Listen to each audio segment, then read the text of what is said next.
It's the Lee Company, Titans Talkback. Lee Company, all you need. Visit them online at leecompany.com. Titans trust their home stadium to Lee Company. Tackle their heating, air conditioning, plumbing, and electrical problems that can protect your home too. Your next play, visit leecompany.com. Lee Company, all you need. Lisa Braden in the chat says, tighten up.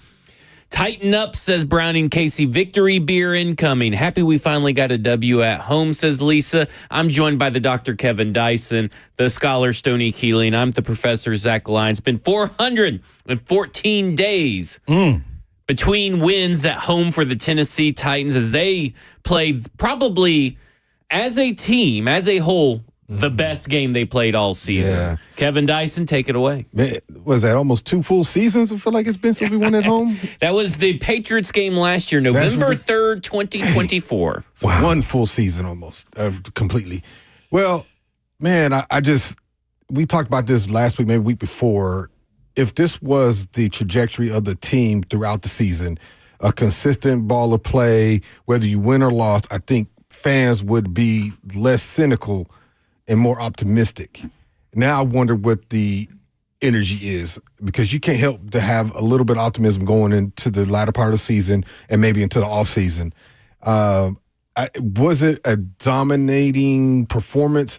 I don't know if you call it that. More so there was a consistent performance. What I mean by that is, in the NFL, I don't know if you truly get a dominant performance week to week. I think the league's so balanced. Players are good, talented, coaches are good.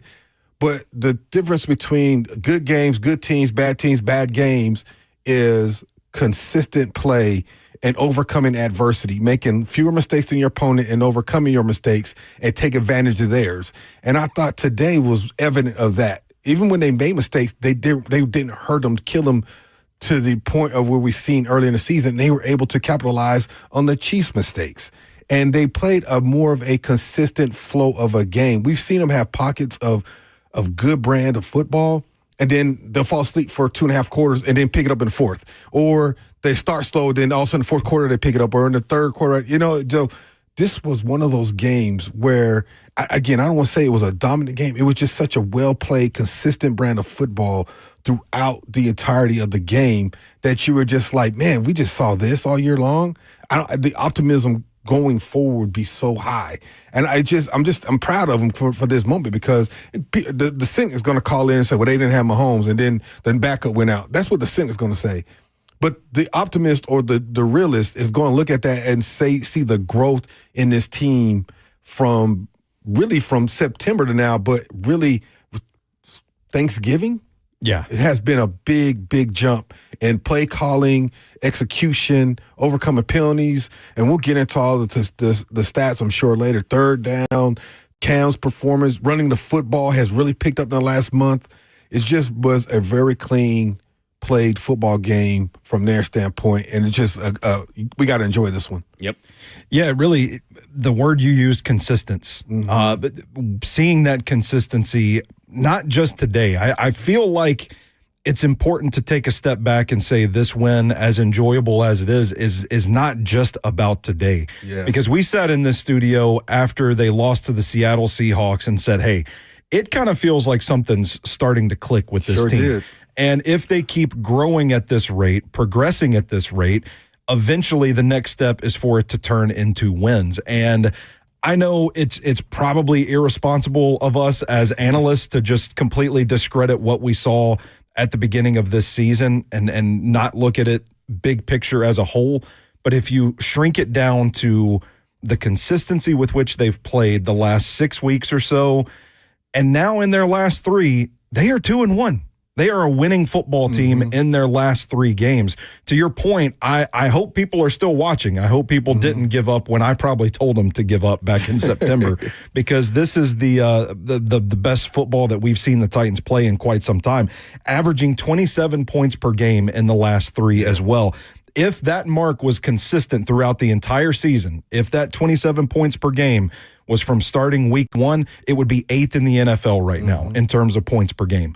So this, to me, definitely feels like we're starting to see the fruits from some of the labor that we endured early on in the season.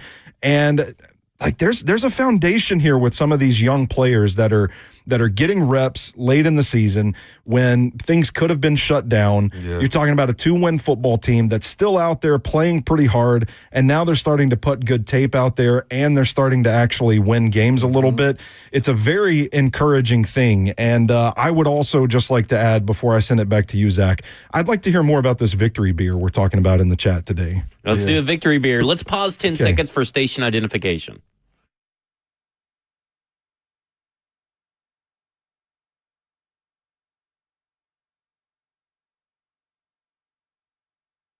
There you go.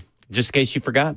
That's who you're listening to. You know, I did kind of forget there in all my rambling. I was like, oh, yeah, no, that where wasn't am I? rambling. This is exciting to see, to your point, the fruits of the labor starting to produce, right? A lot of this starts with the run game. Yes. 3 straight games of 100 rushing yards for Tony Pollard. That has put him at 949 rushing yards on the year. So probably going to have another 1,000-yard season. Good for him, too. Even though he's washed. Is what people say. Right. Over the last 3 games, he has 367 yards, 3 touchdowns, 6.1 yards per carry. I would have to say, what's changed? Yeah. I'm just saying. There's a commitment level to it, but it's also the offensive line is doing their job. Exactly. And listen, credit to the wide receivers today, too, because they were out there blocking downfield as well. Yeah. It was a complete team effort in the run game. Yeah, I mean, Philosophical change is what I'm alluding to. Yeah, I mean, I think a lot. I mean, because let's be honest here. Now Cam Ward is average since McCoy has taken over. Because I just did this. Since McCoy has taken over, he's averaging 32.8 yards or 32.8 attempts per game. But his last 3 have been under 30. Now that is a good number for a quarterback to be at because you are leaning into the run game. You want a healthier split than what you were having when he was going crazy with dropbacks at the beginning. Even in close games, he was dropping back. They were passing to set up the run, not running to set up the pass. Yeah. You know, whatever it is, the philosophy's changed. I think schematically they've changed some things. As minute as they seem, it's given big dividends. And I mean, the Cleveland game, all to now, being able to help your young quarterback, and he seems more relaxed. And we've said he seems relaxed anyway, but he does seem more relaxed, being able to rely on that a little bit. And it's amazing when the run game goes, whether you run 20 times a game, but effectively compared to throwing, say, 40, it's still as a level of relaxation to a quarterback. If you can still know, I can stand this off and get 5-6 yards. You know what I mean? And I think that has helped this offense and in some regard the defense, because they're holding on to the ball a little bit. Yep. They extend drives a little bit more. And I know they're going to get people that they're talking about the fourth and ones and not converting and all that kind of stuff, and sometimes not going for it, but then going for it. Now, it's just, there's always going to be that. There's always going to be that conversation on decisions, and coaches fight through that too. But the fact of the matter is they went in and beat a good football team, played as solid from whistle one to last whistle game as we have seen all year long today. 17 minutes, almost 17 minutes exactly to the second. Almost 17 minutes exactly to the second. Titans won time of possession today. That's over a quarter, by the way. For those that may not. It's almost 100% win percentage if you do that. They not only did they do that, they were 53% on third down after being in the 30s all season long. 57% or 53% on third downs, holding the Chiefs to 11% on third downs. They were 75% in the red zone, 3 for 4 in the red zone, while the Chiefs were 0 for 1 in the red zone. And I think they said today that this is the first time the Tennessee Titans haven't allowed a touchdown. I don't know if that caveat was at home or in an entire game at all since 2023. Yeah, two years. That's got to be That's got to be not home, but season. They ran 40 plays today on the ground, 4.1 yards per play on the ground there, but they ran 70 yards in total. 5.4 yards per play. Yeah, that's how you win. 43 plays for the Chiefs at 3.1. Now, because there's going to be a lot of people that throw some caveats out here. What the offense did has no caveat to it. That Chiefs defense had Chris Jones out there. That Chiefs defense had the majority of their starters. They were blitzing. They were doing everything they could to disrupt this offense. Now, the defense, hey, great job. They did what they were supposed to do, right? Of course. They did do it against a guy, Chris Oludekun or whatever. But, like, that's what you're supposed to do if you're on defense. Right. We've seen this team not do that before on defense. Yeah.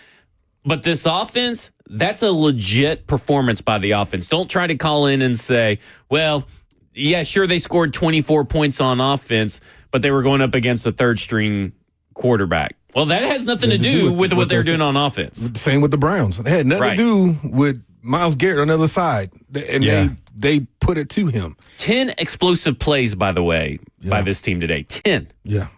And it's the mentality of it, too. We've talked about identity a lot with this team this season. It's not the impact of the run game is not just with what the numbers are showing. The success is great and all that, but you see a clear mindset with which this unit plays the game right now. I'm talking about Tony Pollard, man. I swear his feet do not stop moving. Yeah. It does not matter what's in front of him. He's driving through it. And I would extend it to Tyjae Spears today, who had a pretty successful game in his own right today as well.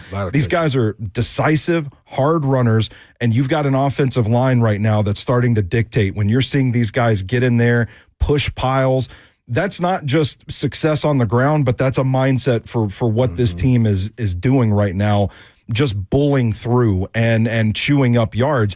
There was a play on a failed screen attempt that went to, I think, Chig, and he's tackled like right away. There's like 5 Chiefs defenders there. He doesn't go down right away, and Peter Skoronski runs in and starts pushing. That went for no gain. I know which play you're talking about. But the mentality of, I don't care if there's 5 dudes on him right now. We're getting in there and we're pushing, and we're gonna move this thing forward. And I think that sort of mentality is another. Seeing that come to form is another positive development for this team that goes beyond what the box score and the stats are going to be saying as well. Man, have you been watching this offensive line the last month of football? Doing work. Man, they are getting downfield. Yeah. They're pulling centers, guards, everybody, and they're getting downfield. And Pollard, I'm sure, has given credit where credit is due, and he's going to get a lot of credit because he is reading holes, planting that foot, keep going, churn his feet, I should say.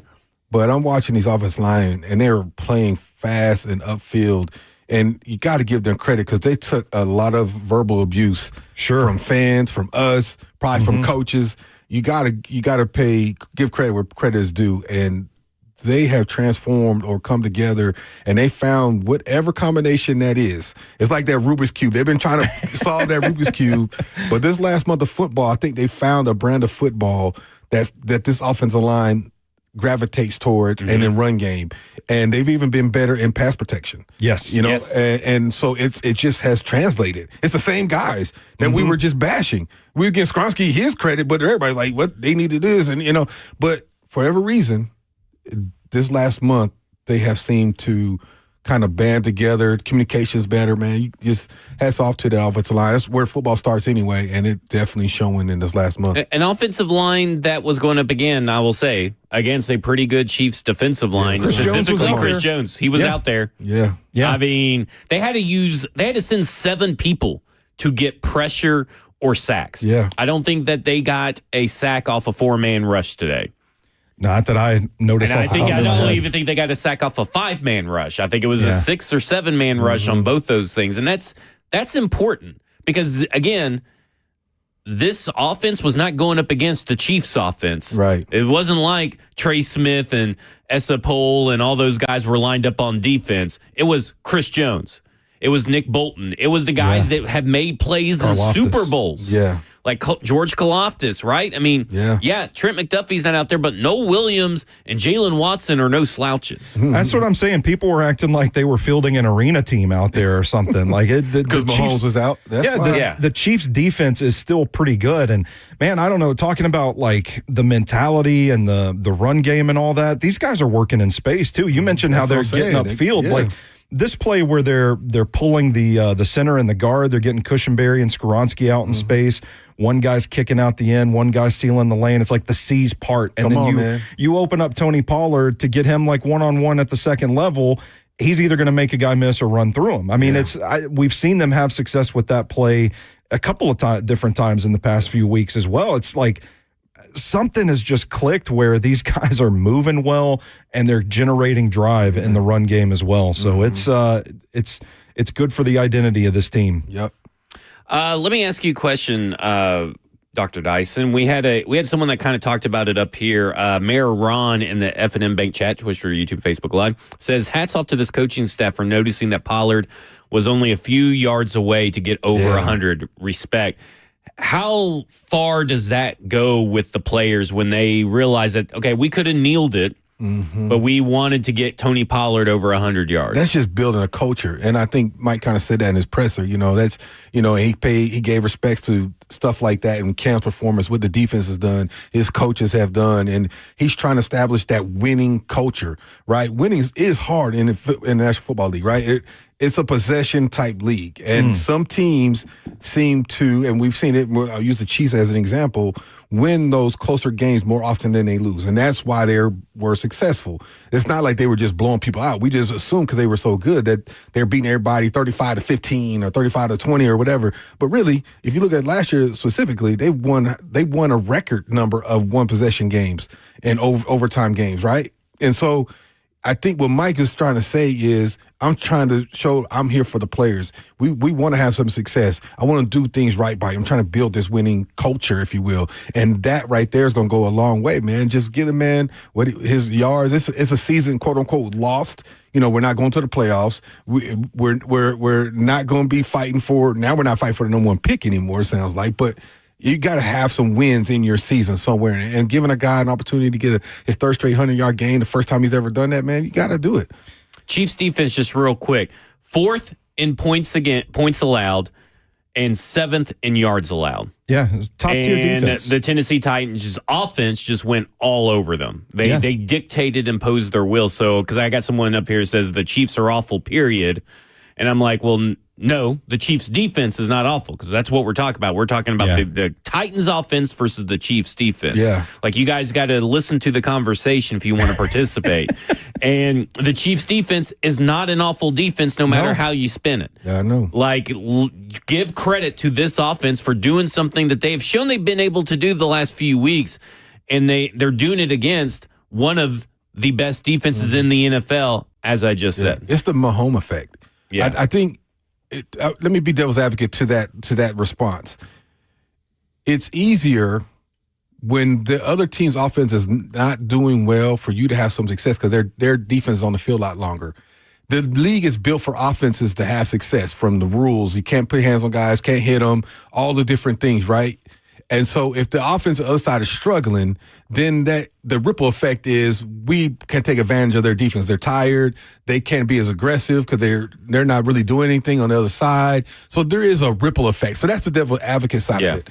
But the fact of the matter is, I still got to go mano a mano. I still got to go man on man. I still got to beat this guy, and I had to win those battles more often than you do. And that's what the Titans were able to do. They won their one-on-ones. They won their one-on-ones today.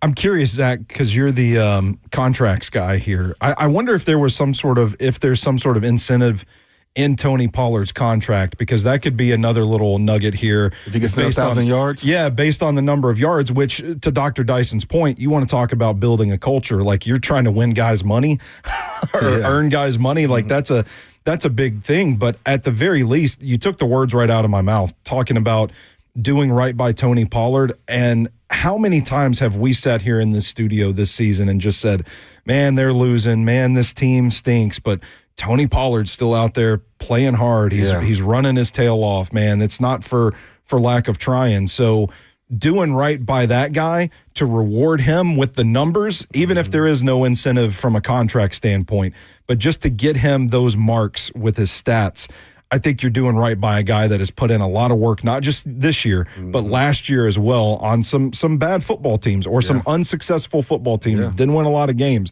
and he was still out there playing his guts out. So no matter how you slice it, I think you're doing right by that guy. He needs to average 75.5 yards on the ground for the next 2 games to be able to get a $250,000 bonus. Get that man He his needs bonus. 2 more touchdowns to get $200,000 bonus. So you're 2 talking more about rushing touchdowns. Yeah. You're talking about almost $500,000, 450,000 in incentives. So he needs 75 and a half yards. So let's just call it 76 yards Yeah. over the next 2 games, and 2 more touchdowns on the ground in the next 2 games to reach up to $450,000 in incentives.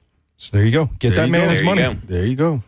I mean, I will say that I think that this team today winning their one-on-ones really matters, because even in the wins that we saw, I mean, the Cleveland game was a little up and down and everything. Exactly. Arizona Exactly. took some luck. You go back to last year, they never really won decisively or cleanly against a really good opponent, because like even the Patriots game, the last game that they won at home, it was a wild game, and they gave up an 11-yard or 11-second touchdown pass and all that kind of stuff. Like, it was a tough game to win. Yeah. This was an easier game to win against just to throw it out there, a top 10 defense in the NFL. Yeah. And how many times has Cam Ward played top 10 defenses by the time that he's playing them? Every freaking week, it seems like. Like, get this really man a has break. this year. Yeah. Give this man a break. And I look at it, just all of that to say that while I know that he'll likely be interviewed, but for what Mike McCoy has been able to do, I have to applaud him. Yeah, absolutely. They even talked about it on the broadcast. Trent Green and Kevin Harlan all said that this was the most tight-knit, like, 2-win team they've ever seen. Yeah.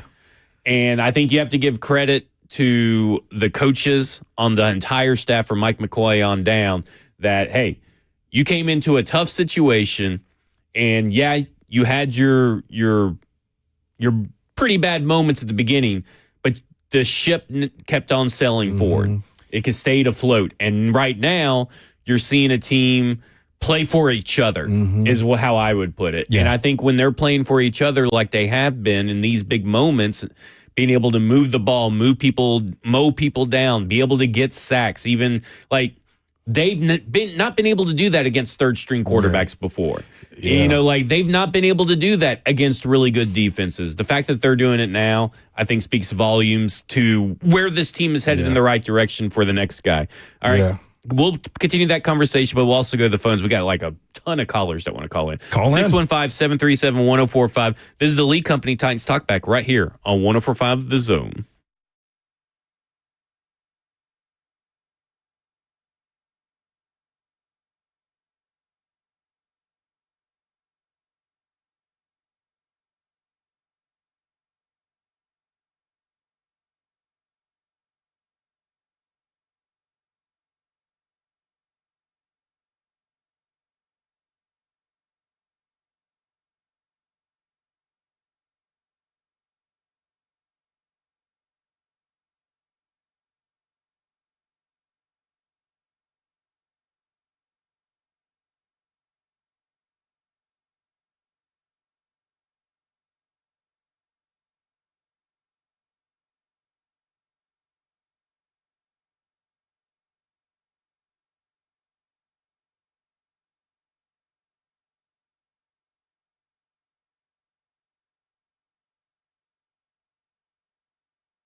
It's the Lee Company Titans Talkback. Lee Company. All you need, visit them online at leecompany.com. And Fusion Site is the Titans provider, top of the line VIP restroom trailer and roll-off dumpster needs. Fusion Site, Nashville's MVP.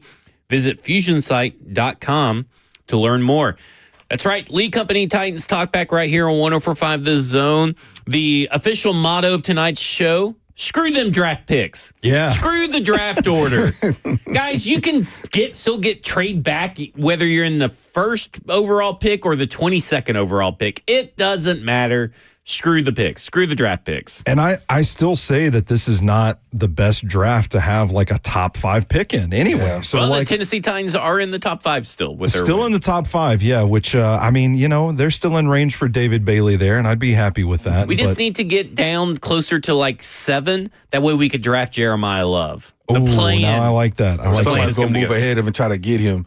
Somebody's going to try to get that. But man. just so you guys know, over the last 5 drafts, there have been 24 first-round picks traded on draft day. So 24 draft day trades once the clock starts on the draft clock. Only 3 of those have been where teams traded up for a quarterback. In the other Interesting. 21 trades, they have traded up for offensive linemen, Makes sense. edge rushers, Makes corners, wide receivers. Guess what? There are more good players that people are desperate for than just quarterbacks. Yeah. So F them picks. Screw Yeah, them. it's good. Yeah, I'm with you. Screw Now, the picks. I'm gonna go back to that call. I mean, we were talking about Mike McCoy and what he's able to do. I don't know if you guys are golfers or whatever sport, whatever you are, but if you basketball, whatever, if you go in like, I forgot my gym shoes, borrow somebody else's shoes and try to play hoop, you don't feel comfortable. Yeah. If you try to golf with somebody else's golf clubs or borrowed set, you don't feel comfortable. You do the best you can. You might have some good moments, but you don't feel comfortable. And that's essentially what Mike started off with, right? He was playing with somebody else's hand, somebody else's philosophy, somebody else's The bye week made a huge difference. And I think he was able to, him and Bones and everybody else was able to kind of rally and say, what do we need to do? Let's consolidate, let's implement all the things. And now it's like anything else. There's a learning period that comes with it. And now we're starting to see a little bit more consistent brand of football. So whatever those wholesale changes were, they're starting to pay off now, and they're playing a little bit more consistently. And as that we get to the latter part of the season, it's a beautiful thing. There's something to springboard you going forward for 26 because now you have a sense of hope. But as you do that, you got a new coaching staff coming in, new regime. There's going to be that learning curve too. But that's essentially what it is. It's like borrowing another man's set of clubs and telling him go out there and shoot your best round. Like, no, I'm used to having mine. They're fit for my swing, and now I got to go out here and do something with somebody else's clubs, and that's essentially what he's been asked to do. And you got to commend him and his coaching staff for what they've been able to come to, especially in the last month or so of football. Yeah.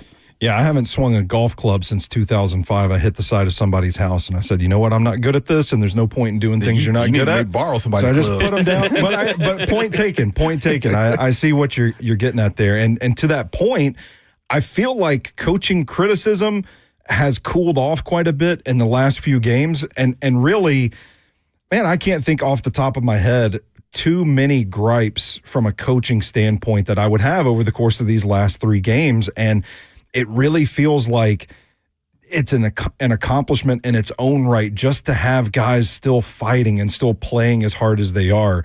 Not just the play calling, the game feel, the situational football and all that, but just the fact that these guys haven't really given up on this season. It's a testament to the job that Mike McCoy and company have done here these last few weeks. And a lot of guys that probably could have mailed it in because they're checking out for other job openings and all that Yeah, stuff sure. as well. I mean, Making that the phone happens all the calls. time. No, Shut yourself in your office And and then- you're yeah. calling friends and like, hey, you Absolutely. going to have a job on your staff next year? You know that's You happening. know, faxing resumes. Do people use fax machines still? It comes through in the press conferences that Mike McCoy really cares about these guys Absolutely. too. Yep. And I think that's something that means a lot in a locker room. Yep. Absolutely. Lucas Perry on the YouTube chat says, feel good to get a genuine dub. I And like that's that. exactly how he typed it. That's how good on you, Lucas. I'm with you there. All right, let's go to the phones. We've got a lot of people that want to weigh in. Let's go to Sam. Sam. Hey, Sam, just so you know, you're only the second caller to have beaten Eric as Man. first caller. So congratulations. About that. Oh, Sam. Uh-oh. You just crapped all over yourself. Sorry, Sam. All right, let's go to Eric. Eric, you are the first official. At this point, technicality, you're first tonight. Guys, before I get to the game, first of all, let me be the first to wish you guys a Merry Christmas. Hope all the listeners and everybody out there has a very Merry Christmas and stay safe. And it's so good to finally win a home game and snap that 11-game home losing streak. I'm so happy for that. But also, and I thank you for this, I got to do a shout-out to my good friend Michael Hopkins and his wife, Sonia Hopkins. I was with him at the game today. He just dropped out a few minutes ago, got home from the game. His wife was dealing with a health scare. She's at home right now, got out of the hospital a few days ago, and my thoughts and prayers out to her. I don't know if she's listening. I know he is, but just saying, just hopefully she'll get better. Guys, a couple things about this game. First of all, Jeffrey Simmons, especially what after the week he's been through with this house getting robbed, I'm so happy for him the way he played this week. He's letting you know that stuff's not getting him down. I know it was real emotional, where it's possible his mother could have been at home with that going on because she's normally home watching the game. And the fact, I'm so glad she wasn't there. But he had the safety, 2 deflected passes, as well as 2 tackles for losses. I hated that he didn't get the sack, but just monster game, player of the game. Glad Tony Pollard got his 3rd straight 100-yard game. And I'm also hopefully, guys, and also they were great on 3rd down. The fact that, of course, still need to clear up the penalties, but I'm hoping it'll also quell a lot of the talk I've been hearing for the last few weeks. I was hearing stuff like, oh, we need to get rid of Cam. We need to get draft Mendoza and trade and get rid of Cam. And then even hear people bring back Will Levis. I'm hoping that would, especially today, that will stop a lot of that nonsense. But just the fact that we're able to get this win, guys, I'm so happy. I know, like you said, the national narrative is what it's going to be. The Chiefs' first game without Mahomes, and that's what mainly all the talk's going to be out. Not the fact that we won, but I don't care about draft and stuff. I'm just so happy we won the game. Go Titans, and I'm planning, unless the weather or something's real bad or something, I'm planning to be there for the home finale against the Saints. Y'all take care. We'll talk to you again soon, and Merry Christmas again, and go Titans. Thanks, Eric. I believe Big Jeff finished second in Pro Bowl fan voting. Who's first? Byron Murphy is first, and he has worse stats, by the way, than Big Jeff. Who Big Jeff missed games, whereas Byron Murphy has not missed those games. Yeah. So he has worse stats in more games than Big Jeff. Mm-hmm. But after today, you got to think first team All-Pro for Big Jeff. If he does not get first team All-Pro, that may be one of the biggest snubs I can remember for both Pro Bowl and All-Pro, but specifically for this All-Pro team, because he is playing on an entirely different plane than any other defensive tackle in the game. Absolutely. First team, without a doubt. I mean, it's not even close. Yeah, and I mean, I don't know. Again, I haven't watched every defensive tackle in the NFL. I haven't watched their tape all season long. Well, but why not? It's hard. I'd be hard-pressed to name a defensive tackle that is playing better than Jeffrey Simmons. Because normally that would go to Chris Jones, right? Or, before then, Aaron Quinn Donald. Williams but playing pretty well. Yeah, since the move to Dallas, though. So, you got half a season where he wasn't playing as well. And I don't know what you guys think about this from a philosophical standpoint, but I think when you factor in what Jeffrey Simmons means to this defense, I don't know that there is as important of a defensive tackle in the NFL as Jeffrey Simmons. I don't know if there's as good of an NFL tackle. Sweat?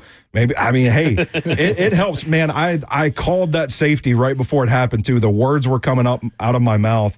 When they lined them up along the interior, having a running buddy like T'Vondre Sweat next to him, that's a factor. T'Vondre Sweat was coming free to probably get the safety, if not at least right at the one. He's not quick as Big Jeff. No, he definitely ain't. It's there ain't a back in the backfield to help Chip slow these guys down. They've lined them up in the A gap on one side, the B gap on another.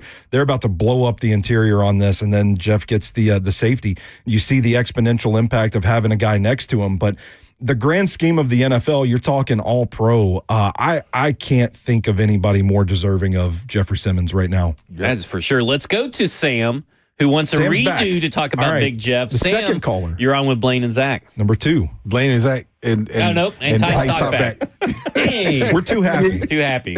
Yeah, I was going to ask the same question about Jeffrey Simmons getting a Pro Bowl nod and that big play he did get the safety as well. But do you think that he should get some consideration for Defensive Player of the Year, too, as well? What y'all think about that? Ooh, that's a good question. Let me pull up FanDuel. I'll let you guys discuss Defensive Player of the Year. the hard part of that is being interior lineman, sacks come harder than they do on the edges, right? Well, and you got Myles Garrett. And Myles Garrett's got 20. I'm not even going to pull it up. It's Myles Garrett. He's got 20. What is that now? He got half a sack today because of how some stupid rule, because Josh Allen gave himself up. So the people that forced him to give himself up on a sack, they split it. So even though Myles Garrett was like the one person to actually tackle him to get the sack, apparently because Alex Highsmith was there and he gave himself up, is like those two guys have to share in that half a sack. Interesting. It's such I have learned some stupid rules lately. But I mean, it's just hard. Aaron Donald would he have like 20 sacks, 19 one year, and I think that's the year he won it. But that's just ridiculous. When you know a D tackle to get. And 20, and to be sacks. honest, and I'm not trying to diminish what Jalen Harrell and Jihad Ward have been able to put together over the course of a season, but he's doing it where he should be the main focus of anybody game planning against this defense, and he's still making plays. Didn't get a sack today. I felt like he could have probably got half a sack been credited with half a sack on one of the plays. But 2 tackles for a loss, a safety, and 2 passes defended. That's still a pretty dang good stat line. Like, that's a good day at the office. And he's at what, nine sacks. So he's broken his career high, 1 sack away from double digits. So as an interior guy, double digits regardless is phenomenal. Yeah. What did Aaron McDonald have that year? Did you look it up? Like 13 or 14 and a half, right? I was looking up the current defensive player of the year odds, so I missed that. But to your point, like the odds for Myles Garrett is pretty laughable. Like I don't think anybody's touching him at this point. But no, he had 20 and a half sacks. That's what I thought. He had 20 and a half. I forgot about that. That was like his second to last year with the Rams, and he did that. No, that was actually when he was turning 27. This is year 2018. Oh, so 2018. So it's more than okay, but still, as an interior lineman, that's the benchmark. And I'm not saying Big Jeff, but you see what I'm saying. That's defensive player of the year, obvious. Yeah. I don't think I'm putting him in the same conversation as Myles Garrett this season, but you look at that second tier, and it's like Micah Parsons, he's hurt. Yep. You look at Will Anderson, who has quietly had a really good year for the Texans, and then Nick Bonito, the Denver Broncos, having a good year as well. I think that's where you I think you do probably insert Jeffrey Simmons into the conversation for those guys. So, hey, I mean, if Myles Garrett just cools off tremendously. These calls are coming in. We got tons of calls coming in, by the way. If Myles Garrett cools off for the last 2 games, it's still a wrap. Yeah. You don't break the record in 13 games. I'm just trying to. There's a crack in the door. Like somebody get their foot in, wedge it, jam it open. Listen, I'm trying to help Sam out there. I like it. Let's go to Michigan. Michigan, you're on with Titans Talkback.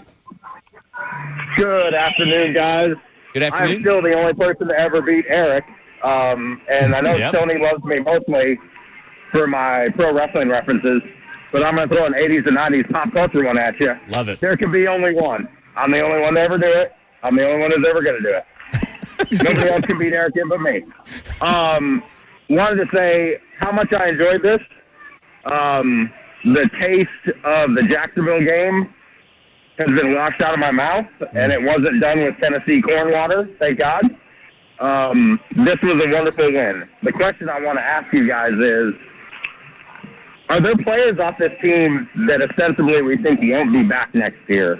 And in that group, I'm thinking Chigakonkwo, Tony Pollard, and maybe a couple of others that you think actually should come back, that you think the team should take a shot on bringing back next year. And my reason for asking is I really like some of the things they've done with Chig. Shovel pass touchdown was nice, pretty inventive.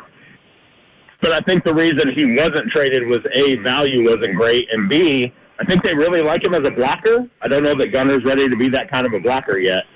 And I don't know, I've got really good vibes about this team going into next year, and I know that's crazy for a season ticket holder to say because I'm pot committed, as they say.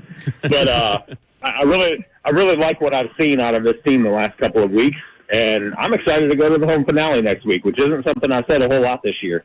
And as I always do, Stoney, you ain't down with that? I got 2 words for you. Tighten up. There you go. That's right. That's Thank right. You, Let Michigan. them know. So Tony Pollard's under contract, so they can obviously cut him with only a $2 million dead cap hit, but they only owe him $7.2 million in cash next year. Should be consideration to upgrade that position. But I think with the way that he's played, there's also consideration to maybe just keep him around.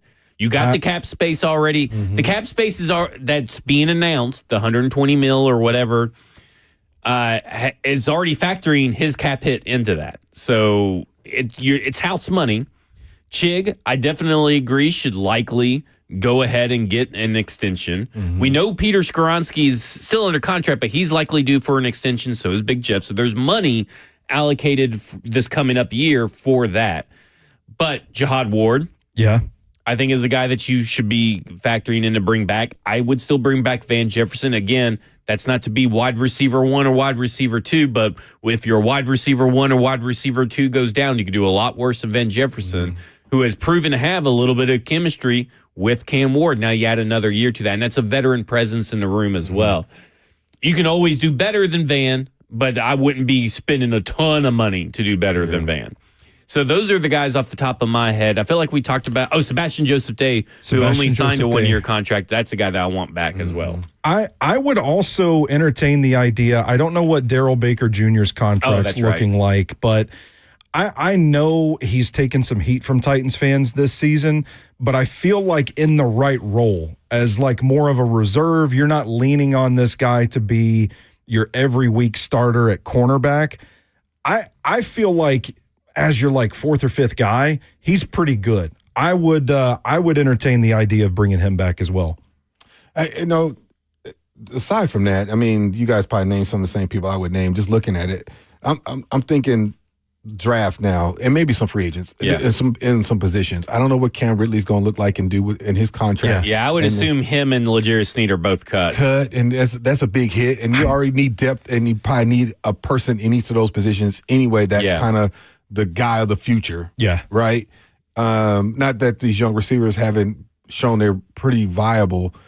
I think you still, like we talked about, need that guy on offense, on the offense side especially, but defense in particular kind of need that corner. So whether you do a free agency or draft, and then obviously, as well as the offensive line has been in the last month, I still think there's a depth and probably quality to that you can upgrade. And then on the edges, as well as guys that have played of late, I still think you can go get you a double-digit sack guy, too, on the edge. You know, we're praising Big Jeff, where he's probably going to be a double-digit guy from the inside. I think Sweat and him was great 1-2 complementary interior punch that a lot of people don't want to see. And not that Arden Key hadn't had a good year or anybody like that. I just think if you get that dynamic pass rusher on the outside, that makes him even better. That makes the Arden Key even better if you get a guy like that. It's going to help him get better, too. So I think other guys you named, they totally make sense to me. And I'm rooting for somebody like Van Jefferson, that consummate pro, that veteran presence that comes in, you know what you get, makes a player two for you. But it depends what they do with Cam Ridley. You know, because you still got DK and Iron Manor that you've drafted that have made plays for you, depending on how you use them. They would have to, I would assume that if they were going to do anything, they're reworking that contract. Somehow, some way. Because I don't think they're going to want to pay $20-something million in cash to Calvin Ridley next year.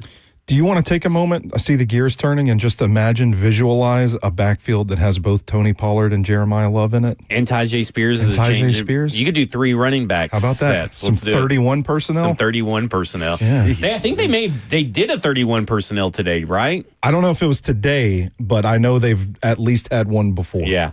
All right, coming up next, more of your phones because the phone lines are lit. It's a victory parade. The Lee Company Titans Talkback. Lee Company, all you need. Visit them online at leecompany.com. And this is the Lee Company Titans Talkback on 104.5 The Zone.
It's the Lee Company Titans Talkback. Lee Company, all you need. Visit them online at leecompany.com. Real quick before we go to the phones. Y'all want to hear how good Cam Ward was today? I would love to. This is from our friend over at A to Z Sports, JT Runk. It's Runke. Oh, is it? I thought it was. I couldn't tell if you were being funny, and then I'm like, no, we're actually on the radio. At this point, it's just a bit. At this point, I'm just going to refuse to learn how to pronounce his last name.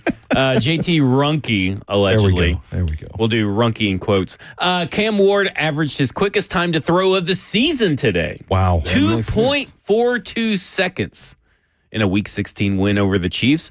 He was blitzed, and this feels even low than what I really thought it was going to be, but he was blitzed on 48.4% of the dropbacks. Yeah.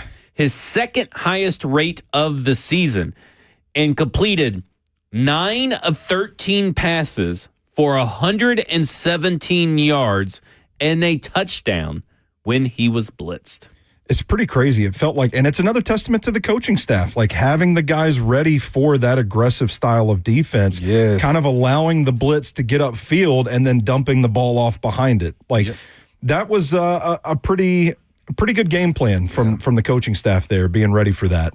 You know, to hear those stats, it's kind of mind-boggling because I never felt like he was under duress to the point where it had him flustered. Yeah. You know what I mean? I felt like he was in command the whole time through all that. And the fact that they were more than 50% or about 50% of the time attacking, and he still was efficient and converting third downs and converting, getting touchdowns out of it. That's showing a lot of growth in this young man. J.C. Latham has looked good over the last few weeks. Listen. Future right guard, J.C. Latham. Let me just say this. He was taking people for rides all day long. Yeah. He's a column Uber. All right, let's go to Titanomics. Titanomics, you're on with Titans Talkback. Thank you, gentlemen, for taking my call and tighten up. Tighten up. So glad we were able to get this win at home. I'm normally in the chat, but I'm on the way from the game back to the borough. But real quick, y'all, man, I'm so glad we didn't play down to our opponent. Like, I know they were without Mahomes, but we usually kind of play down to bad teams when we should be dominating. And we control the trenches on both sides of the ball. In my opinion, I believe that is our culture now. Like, we used to be a running team. I think now it is the trenches. And my last point is Cam Ward, 21 of 28, 2 touchdowns, no picks. This dude is efficient now, and I think I could trust him to carry over each game just being smart. But my question is to Dyson. Time on task. Coach Max talks about time on task all the time. How important is time on task? And give us something to a game slowing down. It's something to that, right? I'll hang up the list. There you go. So, absolutely. I think if you coaches look at all the probabilities and stuff, right? They talk about 3rd and 4, 3rd and 5. This is probability and things like that, and being on schedule. And so mixing that in where he's talking about time on task, mixing that in being on schedule, it slows the game down for somebody like Cam Ward, like, you know, a rookie, a guy who has, and regardless of what you want to say, he's taking every snap of this team. And we talked about this from the beginning of the season. Nothing replaces experience. And this is where that time on task is even more evident, because he's able to keep the drives going. He's able to convert these downs. And now we're seeing him get out the pocket, throw things away, not taking the ill-advised sack and things of that nature. And I think that's when you talk about being scripted or being on time and working things through. That's from an offense perspective. And I think that's why, like today, for instance, I'm thinking of so many different occurrences run through my head of where he didn't seem like a rookie anymore.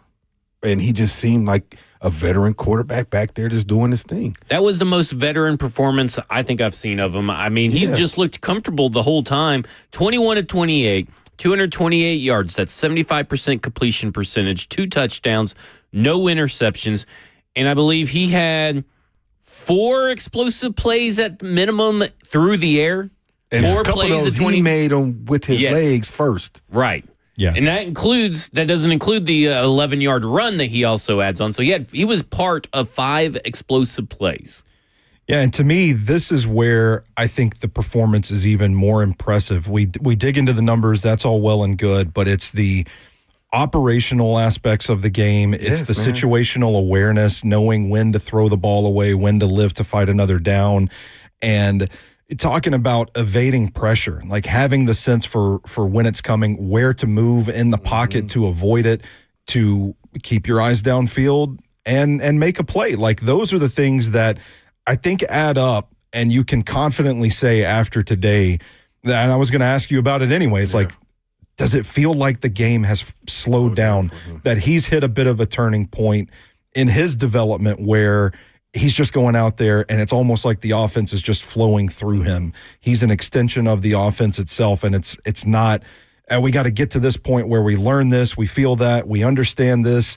And there's no garbage time excuse for this one. There's no that the Kansas City Chiefs were just sitting back and letting him take all these throws underneath. Yeah. This was a team that's blitzing him 48% of the time. Yeah, and it feels like we've gotten to the point where he is the facilitator here. Yeah. Like this thing flows through him and he's handling it well. You know, when I was watching the game and I was thinking about what was on the other sideline, and well, he's not here today, but I was thinking, Mahomes, this would, not that I want him to play, but this would have been prime opportunity for him to learn from somebody like Patrick Mahomes, because body stature, even their sneaky athleticism, there's a lot of similarities to their games. Yeah. Now, Patrick's a little bit more seasoned, obviously, and his accuracy is what it is. He's very accurate quarterback, and Cam's working through that. But this would have been a perfect opportunity to look at your model, the benchmark, if you will, too. And I saw a lot of that in him today. That decisive decision-making, the escape and making throws, throwing things away, the stuff that wins football games, and some of the stuff that wins football games that doesn't go in a stat sheet are the things like you're talking about, throwing the ball to the crowd or to the sideline, throwing it down, making sure you get down, you run and you pick up 3, go 4th down because nobody's open. Those are the winning plays that are not in the stat sheet so much per se, that end up winning you football games, and that's why he looked so comfortable today. He was just making quality decisions. And I will say this: don't try to shoestring tackle him. He'll He's high strong. step right out of there. He's strong, man. I mean, I saw him high step out of like 2 or 3 little ankle tackles trying to come after him from these defensive linemen. And I mean, I just been thoroughly impressed with his game over the last few weeks, ever since really coming out of the bye. It hasn't been perfect every game, but I think you see certain things continuing to be improved upon and continuing to see an upward trend, things that can translate to next year's success. Yeah. But if you're in the offseason with Cam and y'all put your GM coach's hat on and you're watching film, to me, let's put on some Chiefs film. Let's watch how this man operates. Yeah. They're very similar. Well, you'll have Matt Nagy as the head coach, so that should be very easy. Does that make it easier? Yeah. But that's what I'm doing. Let's sit down. Let's watch how he operates. It's very similar in arm movements and body stature and body types and how they're able to. They got sneaky athleticism. People, because they're not Lamar Jackson. You know what I mean? Not very many people are. So that might not be the best opposite, but still. But my point is, they're athletic enough to make plays and do things outside the pocket. Now, Mahomes is like a magician when he's creative. He's doing no-look passes, shovel things. You're not there yet. He can get away with that a little bit more. But again, if you're looking at somebody to kind of mold and model after and develop into your skill set, that would be a great off-season tutorial, if you will. Titanomics had another point in his call. Said the identity of this team feels like it's control the trenches. We've dug into the offensive line so far. We've talked a little bit about Jeffrey Simmons tonight, but I just want to acknowledge that point too, because I do think it's worth talking about the defensive line as a whole as well. Chiefs running backs were held to 36 yards today, 3.2 yards per carry. They allowed a couple of like quarterback sneaks, a couple of runs to Gardner Minshew and Chris Aladakun, whatever his name is. Apologies. But outside of that, like the Chiefs couldn't really get the run game going against this Titans front. Yeah, like when you got a play where like James Lynch is streaking through the backfield about to make a sack, like it's just things are clicking right now. We've talked about the impact. I feel like Sebastian Joseph Day is kind of an unsung hero on this defensive line. Tavondre Sweat's playing well. You've got some depth pieces. Like this is kind of the MO of where this team's at right now is like they are dictating from the offensive line and they are stopping people with the defensive line as well. According to his passing chart, he was 2 of 3 outside the numbers, 20-plus yards. How about that? So there you go. How about that? Coming up next, we'll go to more of your phone calls. We'll also take a little trip over to all those people that wanted Jackson Dart as the Tennessee Titans quarterback. Maybe we'll take a little... Didn't forget about him. Let's go look and see what he did today. This is covered... or nope. This Almost. is the Lee Company Talkback right here on 104.5 The Zone. Nice save.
It's the Lee Company, Titans Talkback, Lee Company.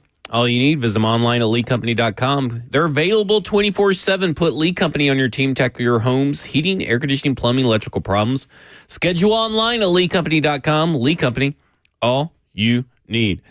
All right, just real quick.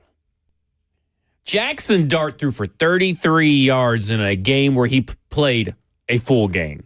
Ooh. 33 yards. He was sacked, rushing 7 yards. So he accounted for 40 total yards. The guy, hold on. The guy I'm told from some Titans fans they should have drafted over Cam Ward. Should have drafted Jackson Dart over Cam Ward. Okay. Also, he did. I do not think he got checked for a concussion today. So now he's 5 out of 11 games checked for a concussion. So now he's a little bit less than 50% now. Progress. Sacked 5 times today, threw 1 interception, 27.4 passer rating, which is so hard to do. Yeah. But 33 yards. I think the Titans are all right with having stick and pick with Cam Ward, in my opinion. Yeah, we'll let the situation play out, and I think they're feeling pretty good about it. Also, we have someone in the chat suggesting we cut Tony Pollard, cut Tajay Spears, sign Breece Hall, draft Jeremiah Love. I mean, listen, I don't want to do that to Tony and Tajay, but Breece Hall and Jeremiah Love? Yeah. But they're similar. They're similar body types, though.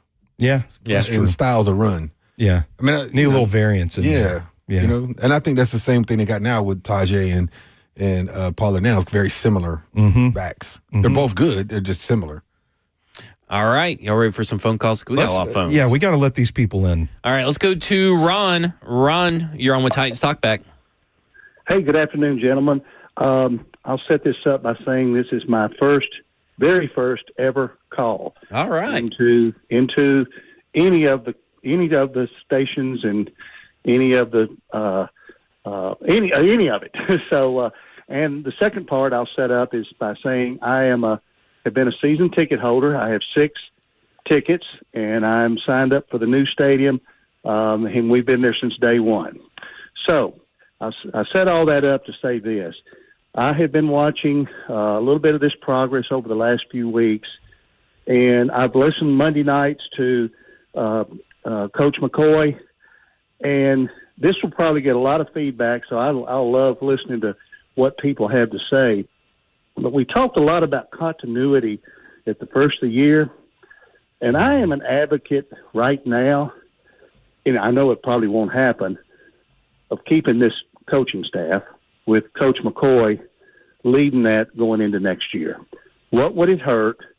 It worked with Mike Mularkey. I still think Mr. Mularkey got a kind of a bad deal, though I was a Vrabel fan once he got here.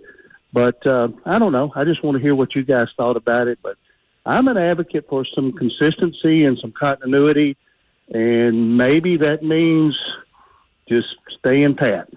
All right, I'll just listen to what you guys have to say. Thank you. All right, thanks, Ron. For me, just personally, I think it's best to find someone that you should have long-term stability with. And I'm not saying that Mike McCoy has done a terrible job or can't be that guy. It's just that when you look at what history tells you about coaches with losing records and getting full-time jobs, their next go-around, it typically ends with that career and losing records. There's always outliers, and I understand the need and want for continuity, but we also need to get better in all phases and all areas of the game. That includes not just the players. Like, we need to get better at wide receiver. We need to get better at tight end. We need to get better at corner. We need to get better at coaches, too. Mm-hmm.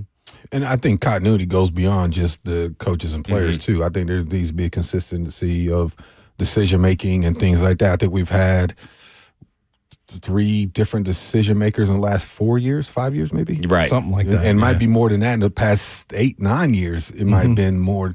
And so there needs to be continuity in that as well to see the fruit of that develop. And once you get that continuity or consistency alongside whoever is the head coach, I think you will see it begin to get that uptick. But I think it's a little bit of everything. And I think this is a prime opportunity to maybe get your coach of the future. And if Mike does get an opportunity to interview, I'm sure he interviews well, we'll see. But I think this is a prime opportunity, and hopefully, and not that they haven't done their due diligence prior to this either, Right. but they'll do the due diligence and they'll jump out front first because they're one of the first teams to make it known they need a new head coach, and we'll see what happens. Yeah, I think ultimately, this front office from the top down, like they're ready for change. Like there's a little bit of air of like, let's get the coach of the future, to something that both of you guys said. But I think it's a testament to the job that Mike McCoy has done here, that it's December and we have people calling into our show saying, hey, should we at least entertain the idea of maybe retaining Mike McCoy? I do think he's done a good job. I wonder how it would sustain. I wonder how he would build out his own coaching staff, because he's still working with Brian Callahan's coaches. I wonder what type of offense he'd want to run, who his defensive coordinator would be.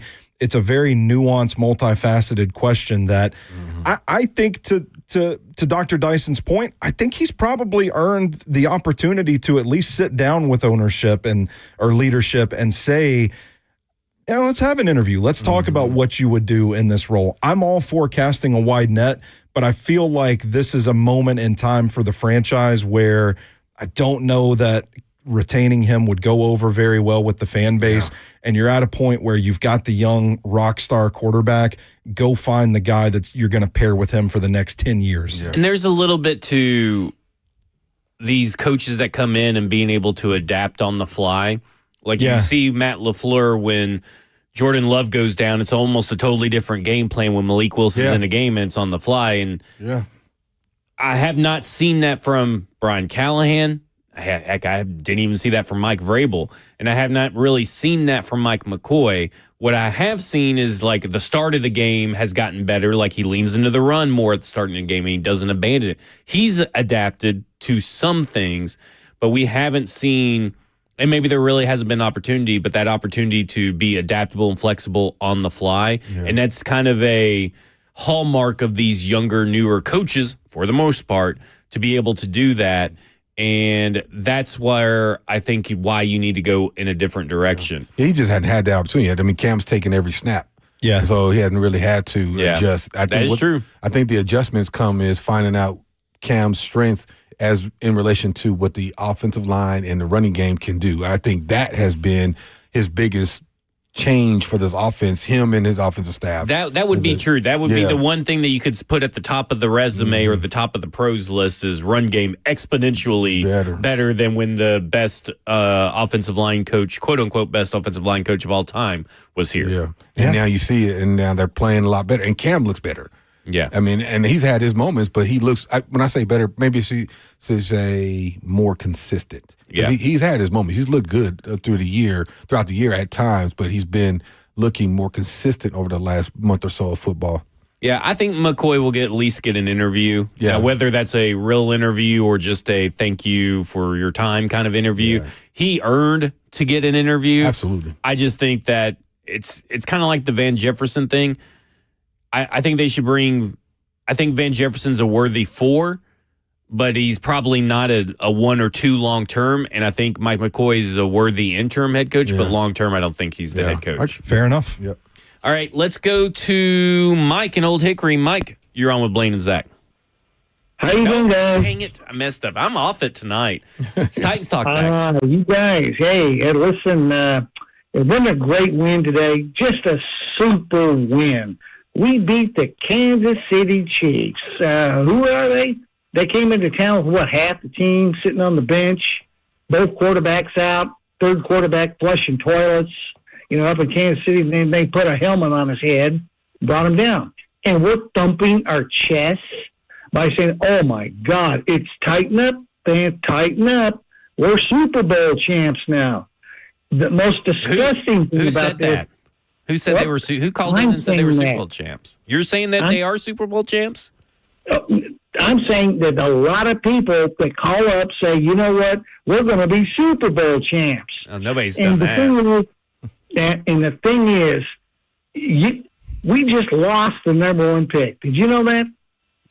Who cares? We didn't have it before. They didn't even have it. They were third anyway. They were third anyway. Had it.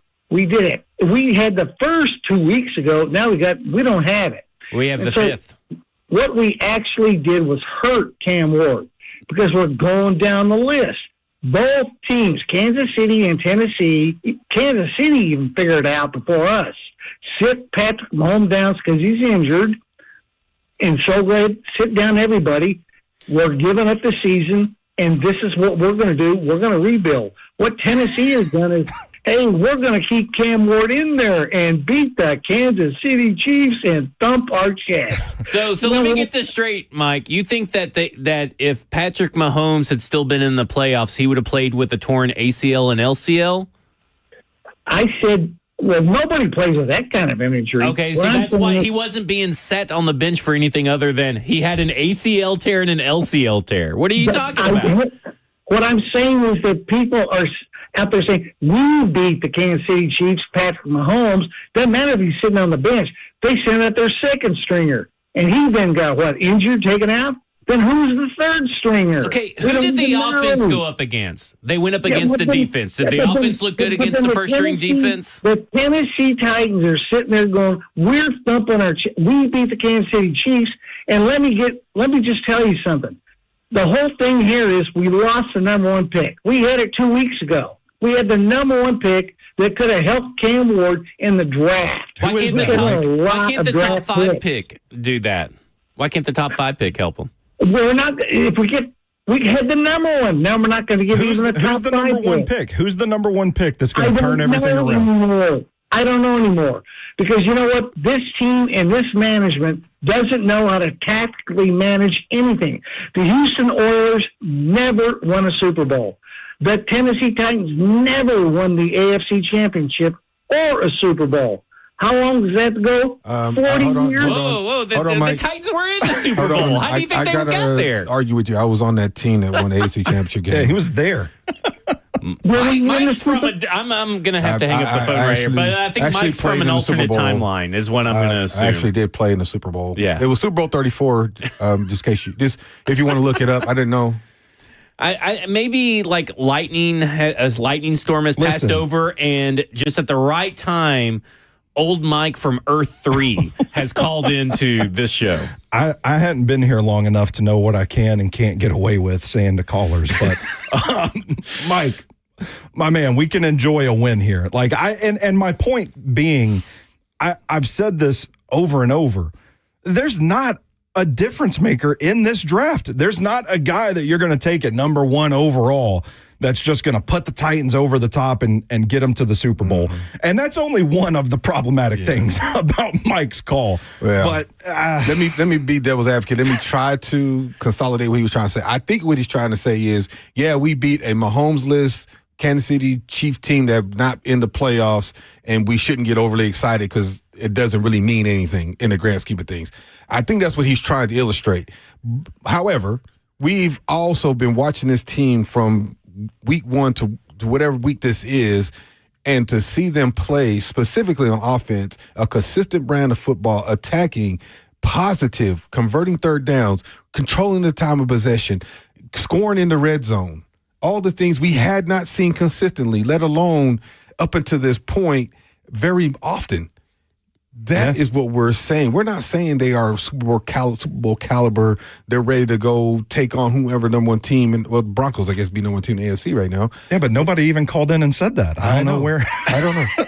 I'm telling you, he's a different Earth. Yeah, he's from a different Earth. That's just all I can say. Calling through the wormhole. It's just it's also like he said that they benched Patrick Mahomes, and I'm like, no, I mean, he tore his ACL and LCL. Like, what are we doing here? Well, it was called not a rooted in reality. And let me tell you something. The first overall pick, they didn't have it going into this game. No. They were pick number 3 going into this game. They dropped to pick number 5. You know what the difference between 3 and 5 is? Nothing. No. Nothing. No, not it's about. And you know what's more important is that this is the best the Titans have looked unit to unit to unit in all 3 phases since Mike Vrabel was here. Yeah. This is easily their best game. Yeah. Yes. And if you're not going to sit here and be at least somewhat positive or excited that, hey, Cam Ward looked pretty damn good today. Yeah. Yes. then what are you watching this team for? I don't know. All right, that'll do it for us. We'll come back here and take more of your phone calls. Dylan, Tyler, and Adam. This is the Lee Company Titans Talkback here on 104.5 The Zone.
It's the Lee Company Titans Talkback. Lee Company, all you need. Visit them online at leecompany.com. What a night already, I will tell you. Hey, the chat's cooking right now, though. Yeah, Kevin Dyson's never played in the AFC Championship game. They got him to a Super Bowl that he's also never played in. I feel like I'm in a different timeline right now. I don't know. I feel like that got off the rails. Yeah, Doctor Strange about to show up. Yeah, give me a break.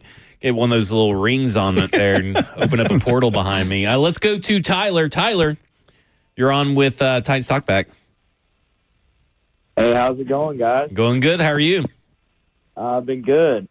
First off, there's a couple things I want to highlight from this game. I don't know if y'all have mentioned this stat already, but this is the second straight Nissan Stadium matchup the Titans have played against the Chiefs in which the Titans did not allow the Chiefs to find the end zone. Mm. Yeah. In 2021, the Titans held the Chiefs to 3 points in Nissan Stadium, and then today they held the Chiefs to 9 points on 3 field goals. So even though the defense had all these practice squad guys and everything like that, and I understand that the Chiefs had Gardner Minshew, who got hurt and they threw in their third string QB, I get all that. But, man, that should be a stat that should not be left unrecognized. And plus, with this win, this will be the first time in 13 years that the Chiefs will finish with a losing record, on top of them not making the playoffs. So there you go. About that. That's some good stats, Tyler. Thank you. And I will add offensive point production last 3 games because I think it's something that should not be left unrecognized. In the last 3 games, the Titans have averaged a little over 26 a game the last 3 games. And I think that goes to show you that Cam Ward and this offense are getting a little bit more comfortable. And I think that's good for him because I think that coming this offseason, they need to build around him. And if they get the right pieces for it, like whether it's in free agency or in the draft this year, man, Cam Ward can have a really good second year. It's just got to continue with building around Cam Ward. That's the most important thing. I agree, Tyler. Too bad they can't do that without the number 1 overall pick. I was keeping it together. I'd moved on in my head. Is it Mike from Old Hickory or Old Mike from Old Hickory? I just wrote down Mike in my notes. So I don't know. To Tyler's point, it seems like there is some mojo going on here against the Kansas City Chiefs as of late for this Titans franchise. Yeah. There's no doubt about it.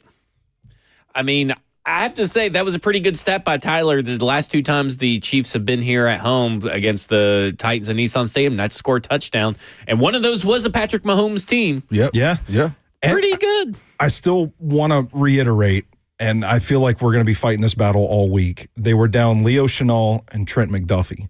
But otherwise, that defense was pretty much intact. And, nobody's really, the entire defense falls off a map because there's no Leo Chenal. Yeah. That's a good player. It's a good player, but he's not changing the entire outlook of this team. And they blitzed him 48% of the snaps. So, they were coming after Cam Ward. They challenged him, and he answered the call. Yeah. And what more do you want to see from your quarterback other than answering the call? What more do you want to see from your team other than take advantage of a team? Because I think someone called in and said this team usually plays down. Yes, that's a great point. We've seen them do it. How many times have we seen a Vrabel team play down to the level of competition that he is facing?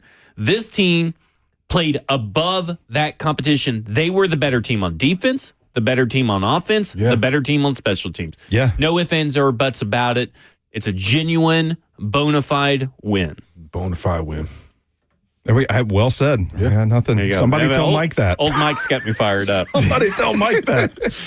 All right, let's go to Dylan. Dylan, you're on with Titans Talkback. Hey, guys. I just wanted to ask about the Jeffrey Simmons checking in thing. I was listening on the radio. I wasn't able to see it, but I kind of heard he got a little screwed over. But Dyson may know this.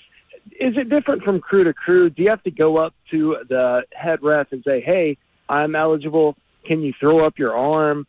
How does that work? Because when that happened, I was thinking, oh, my gosh, I hope he checked in. But I wanted to get maybe some insider perspective on how exactly that works. And if you could just maybe clarify that a bit, I would appreciate it. Thank you, guys. I think that was a little bit of both. I think typically you identify yourself, you hold hands up, you rub your jersey, identifying yourself as an ineligible number, checking in an eligible position. And usually you got to make sure you make that contact with the official so he verifies you. That's usually what has to happen. But Jeff clearly did make the gesture, but I don't think they saw him based on where he was coming in from the huddle's perspective. From the sideline to the huddle, I don't think he made contact enough. He identified himself. They didn't see it. Well, wasn't Ole Udoh reporting as eligible? Yeah, that's what it kind of boiled down to, is that Ole Udoh reported in as eligible, and then Cleet Blakeman, that guy, he was going to tell the other ref that he reported in as eligible at the same time that Big Jeff is coming out, doing everything right. Mm-hmm. But what we learned, I think it was last year, when this Dan Skipper over in the Lions game a couple of times, happened to him like 2 or 3 times. I think I remember that. Yeah, you have to go and to the ref and get confirmation from the ref looks at you and lets you know that he sees you, and that did not happen on the video. Yeah, because what we saw was him acknowledging Ole Udoh. Yeah, which again seems like a rule though that should be able to be overturned by the guys in New York because they did see him attempt to do it. But the letter of the law states, which according to them it does, that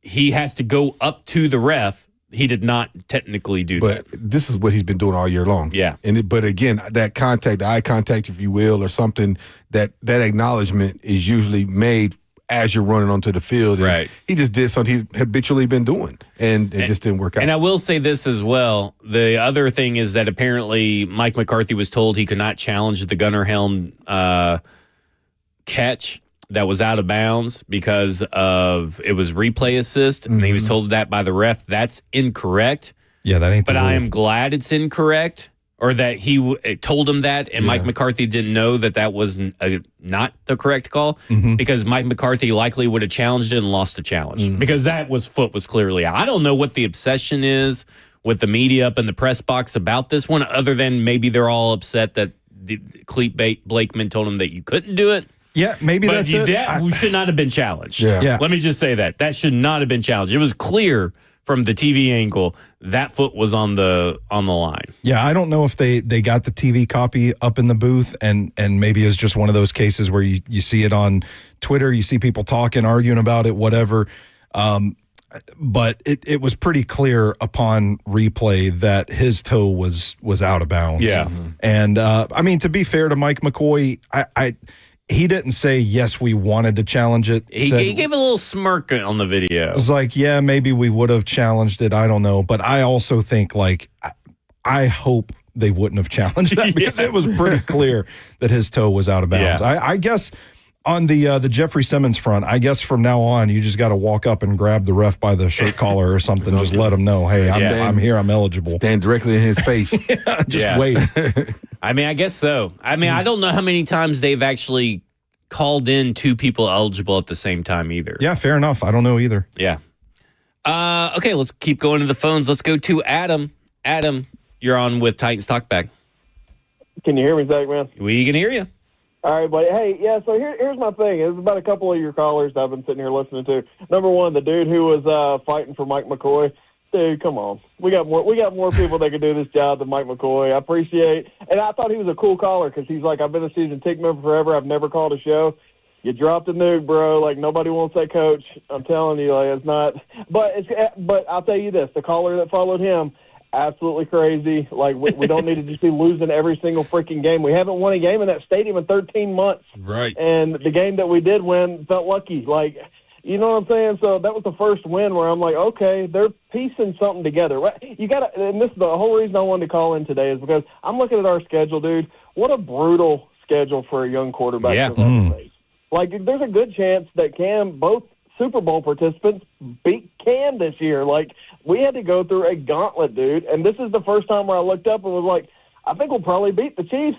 They're not a juggernaut, but like we've got our division was a man. Like we played the Colts and they had Daniel Jones healthy both times. The Texans were hard. The Jags look elite. Like they may be the number 1 seed. And then just the whole season felt extremely difficult. You open with the Broncos on the freaking road, man. Like So all that to say, it was not easy for Cam, and his team sucked, and his coaches were morons all year. And so to see him managing to make progress, like, get out of here. If you can't get on board as a fan going, hey, that's a good young quarterback, needs to continue to learn and get wins, then we don't want you.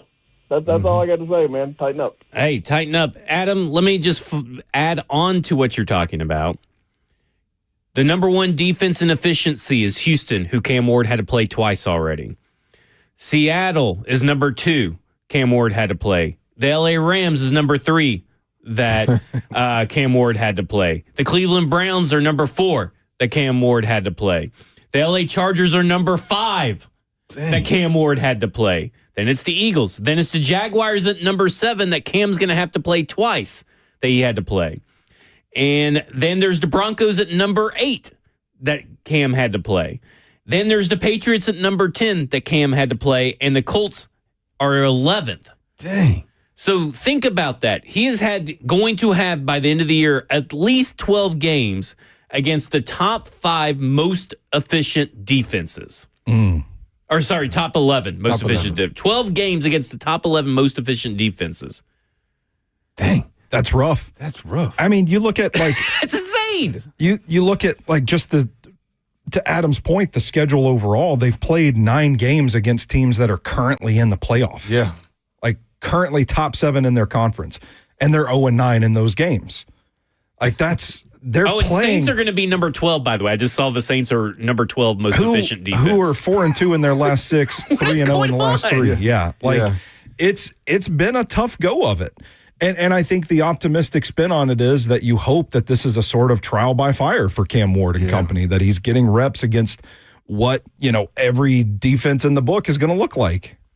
I mean, I look at that and say, my God, he has seen everything you could possibly see from a defensive perspective in one season, crammed into one season. Mm-hmm. And you've seen the best pass rushers. You've seen some of the best corners, some of the best overall units. Like, you have seen it pretty much all in one offseason or one season, and that's your rookie season. Yeah. I mean, and he played today against number 16 in efficiency, number 4 in yards or points allowed, number 7 in yards allowed.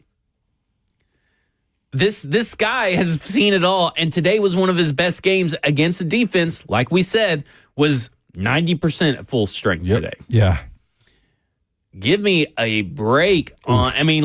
Also that's not even get into strength of schedule and all this kind of stuff. And I'm sure I could go pull up PFF grades and this kind of stat and that kind of stat to show nobody's had a tougher road in the NFL than Cam Ward, and he's going to be better because of it. And that's why you should also be rooting for wins, old Mac, because you want him to show growth and fortitude and strength and the ability to overcome some of these. I mean, the next 2 weeks, number 12th most efficient defense and number 7th most efficient defense he's going to see over the next 2 weeks. Let's see him continue to get better. Yep, I agree. Well said. I'm with you. Yeah.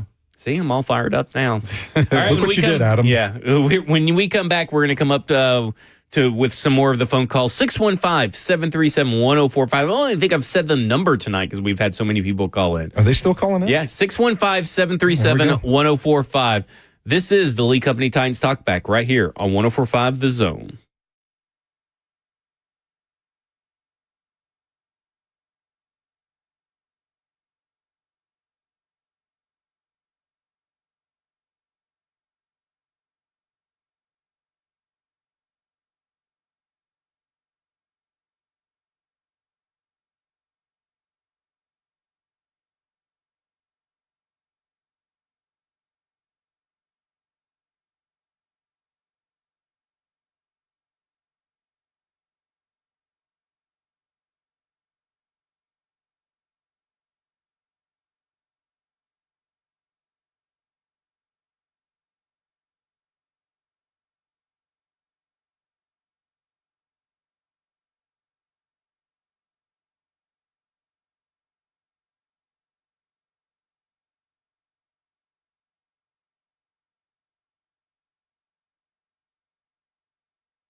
It's the Lee Company Titans Talkback. Lee Company, all you need. Visit them online at leecompany.com. The Titans trust their home stadium to Lee Company. Tackle their heating, air conditioning, plumbing, electrical problems, and they can protect your home too. Your next play, visit leecompany.com. Lee Company, all you need. Let's go straight to the phones. Let's go to Larissa. Larissa, you're on with Titans Talkback. Hi, guys. I swear, you guys, I can't say it enough. Big hugs through the phone, and then some. You guys make our hearts smile, and as well as the fans. But the call, I don't know. Would you say Mike and Old Hickory? Or yep. I was dying. Literally dead with that. That entire call was nonsense. Nonsense. And this team won at home. I mean, it's the equivalent of having a little food in your belly, a little money in your pocket. I mean, this was a game. They needed this win. So wherever that gentleman was coming from, okay, nonsense planet. But anyway, now the coaching search begins, and I swear, sometimes I really have to pull over if I'm not working, or pull over because I'm dying laughing. You guys make our hearts smile. This is a great station. But Mike, or whoever that guy was, yeah, you're wrong. And I'm glad the Titans won. They needed this. I'll talk to you guys later. I listen. I agree. They need some wins. Yeah. I mean, this team needs some fruit of the labor. Results-based business. They need to feel good about the direction they're going, regardless of who the head coach is. Yep. Like that to me, is why I kind of like. Last year as a team just get the number 1 overall pick because you needed a quarterback. Yeah. This year you've kind of realized that there's a good chance. Mm-hmm. It's not all written. There's a good chance you got your franchise quarterback. Mm-hmm. And now it's time to move on and try to build and just get the best players available. Mm-hmm. Last year, you had to go for a little bit of best player available, a little bit of positional need, depending on how you look at the draft. But this year, you need to go for best player available, and you're free to do that no matter what happens. Yeah. You don't have to have the number 1 overall pick to trade back. And you don't have to trade back to get a game-changing player for your team. And people just assume that you can just pick up the phone and just trade back. You just call up somebody and just trade back at your will, as you want to. But it takes 2 to tango. And, I mean, I get the principle, like, oh, yeah, they could trade up. Somebody's going to trade up for a quarterback. But I'm not even as sold on this quarterback class that's a given. Like, I don't think just because you have the number 1 overall pick, you can automatically assume that somebody's going to want to trade up to get it. And to me, it's like, well, then what happens if you get stuck with the first overall pick and you don't need the quarterback? Like, you're probably picking a player that you probably could have gotten at 3 or 5 anyway. So what's the big deal? Why not win some games? I'm going to say something for Larissa. It's probably going to anger the draft picks crowd. I hope they win the next 2 games, too, and finish the season with 5 wins. Absolutely. 5 wins would put them right where everybody predicted them to be anyway. You know what's funny? The only reason that narrative has changed is because this team got really, really bad, and then you got to see on Tankathon for a few weeks, Titans are number 1. Yeah. And you expected a 5-win season anyway. Most people did. And I think people lose sight of the fact that, 1, it's hard to win in the National Football League. And 2, building a culture of winning is not just a one-season thing. I think it happens over time. Like, I think somebody made that mention that this is the first time Chiefs have made the playoffs in 13 years. I think since before they got the number 1 overall pick, since Alex Smith. Right. Yeah. So now that's been established. There's been a pattern of consistency in that as well. Yeah. Has been established from an organizational standpoint on down to the players. And that's what you want to see. But there's always a lean time. Look at the Detroit Lions. I keep saying that. You can look at the Chiefs. You can even look at the Green Bay Packers, the Bears. There's always a lean time. But what you need to do is stack some wins some kind of way. The Bears last year, they would start off so slow, but ended up winning some games late. And now look at them. They're going to win their division probably, and they're going to be in the playoffs. What they do from there, who knows? But they have established themselves and learned how to win some games, as they did last night. the Bears from last year probably would not have won that game. Experience like this carries over from season to season. Yeah. And if you're a potential coach coming in to look at taking this job, man, hey, this team went on a 3-game winning streak in the year and won 4 of their last 5. Yeah. I got some stuff I can work with here. Guys are playing hard. Guys are playing hard. This will be a little bit easier for me to try to build a culture from the floor up because these guys now have learned and gotten the taste of what victory tastes like, and now they want more. They're hungry for more. Yeah. They're not going to be satisfied with just being mediocre. They ended at 5 and 12. I need to at least get this team up to 8 wins, 9 wins. We can maybe make that leap a little bit quicker because this team was able to stack wins. And people do cite too, or maybe we're not even talking about it. The fact that you got to start building your roster to beat your division. Yes, that's a half of your season right there. So if you can win your divisional games, you win 4 to 6, we'll say, of those games, you're pretty much in the playoffs, right? You're at least in that conversation. Yeah. And that's stacking some wins right in there. And I think that right there is when you start looking at what you got to do within the division, you got to be able to stop the run. You got some solid quarterback play in the division, but you got really solid defenses in this division. They've been playing really good football on the defense side of the ball. The Colts, the Texans, and Jags this year. As you mentioned, they're all in that top 20 of proficiency. So if that's the case, you modeling to win your division, and then you model what's the top in the AFC. What do we need to do in the AFC to win football games? And that's how you start building your roster. The New England Patriots, they famously won their last game. They ended up picking at number 4, and they ended up picking their Campbell. franchise left tackle in their mind. I don't know. Yeah. Like, guys, what are we thinking here? That we can't find a franchise kind of player in the top 5, in the top 10? I mean, look at that. Will Campbell, Mason Graham, Ashton Jeanty, Tet McMillan, Kelvin Banks, Colston Loveland, like those are still really good players in the top 10. I understand you guys want more picks and more throws at the dartboard, but at the same time, you don't have to have those to build a roster. Right. Yeah. Like, you need to just hit on the ones you got. Like, that to me is the thing that's being missed in all this. And a lot of this has to do with a lot of media promoting, like, Easton called today Devastating Win Day or something like that. Like, happy Devastating Win Day for all of us celebrate as the Titans won't get the number 1 overall pick. And I'm thinking, who cares? Yeah. He said that this morning. And I'm like, who cares? Let's go win the game. You made an important distinction a couple of minutes ago. If you need a franchise quarterback, if you're one of those teams and you're in the running for the number 1 overall pick, like the Titans were last season, it's a different rooting interest because you know the quickest path to get that guy is with the number 1 overall pick.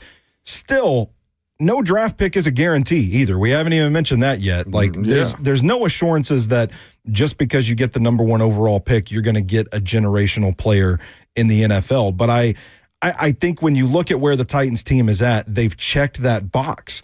Therefore, like, start working on the culture, build the foundation for 2026, and trust, like, you're still going to get a pretty dang good player at 5th overall. Yeah, I mean, even if you're inside the top 10 anywhere, because you are locked into a top 10 pick. There's no way, from what I understand, the Tennessee Titans cannot have a top 10 pick. So you have a top 10 pick. That means you theoretically will get, if there's 2 quarterbacks, remember every time a quarterback goes ahead of you, that means a player falls down to you. Yeah. So at the minimum, with Dante Moore likely to come out and Fernando Mendoza coming to come out, you're getting a top 8 player at a position that you desperately need. Yeah. If Ty Simpson comes out, you may get a top 7 player at a position of need still within the top 10 if you pick 10th. Yeah. Yeah. I don't know. Like, I mean, I don't know why everybody's so obsessed with trading back constantly. And I get it, more picks. I understand the logic behind it. But there are different ways to skin a cat.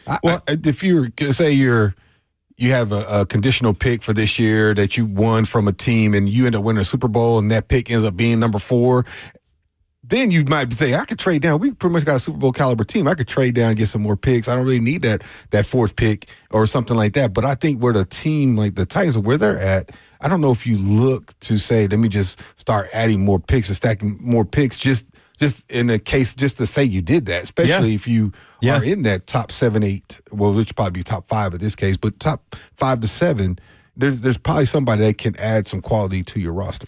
I mean, there's still people that trade up into number 3 for Will Anderson, right? They traded up to number 6 for Paris Johnson. They traded up to number 9 for Jalen Carter. They traded up at 10 for Devontae Smith. So there were people there that are traded for.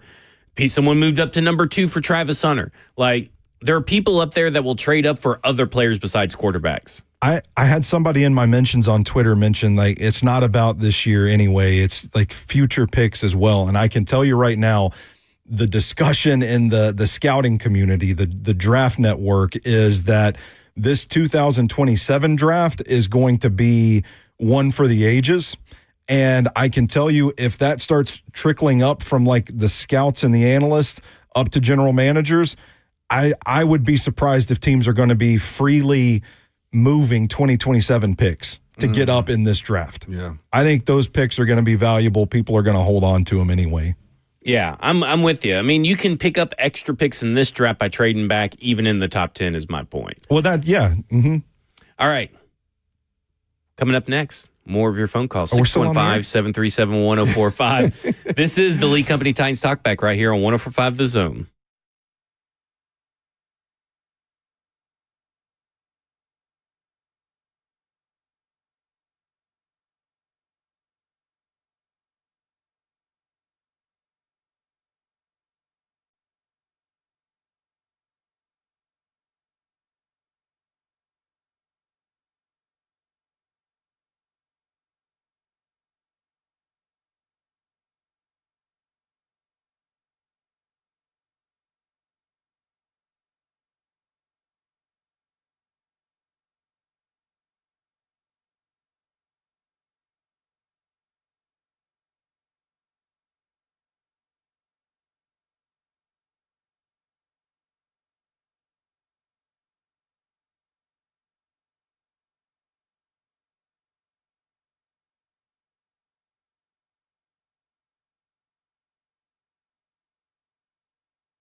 It's the Lee Company Titans Talkback. Lee Company. All you need. Visit them online at leecompany.com. Hey, let's check out today's final sack numbers tonight. Thanks to Jalen Harrell, by the way, who is on fire. Jihad Ward, James Williams, and Truman Jones. Yes, that is a player on the Tennessee Titans. The Titans had 4 sacks versus the Chiefs, adding $400 to the already $3,800, bringing that total to $4,200 for Kroger's donation to Second Harvest Food Bank of Middle Tennessee.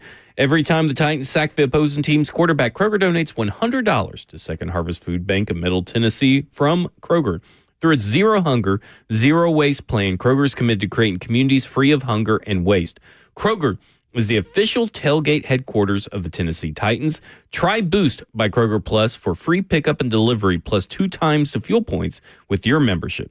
Start your free trial today at Kroger.com. Pay as low as 1 cent per gallon when you redeem fuel points by using your shopper's card. Every 100 points gets you 10 cents off per gallon. Exclusions apply. Visit Kroger.com for details. All right. We're going to go to the phone. 615-737-1045 is the number.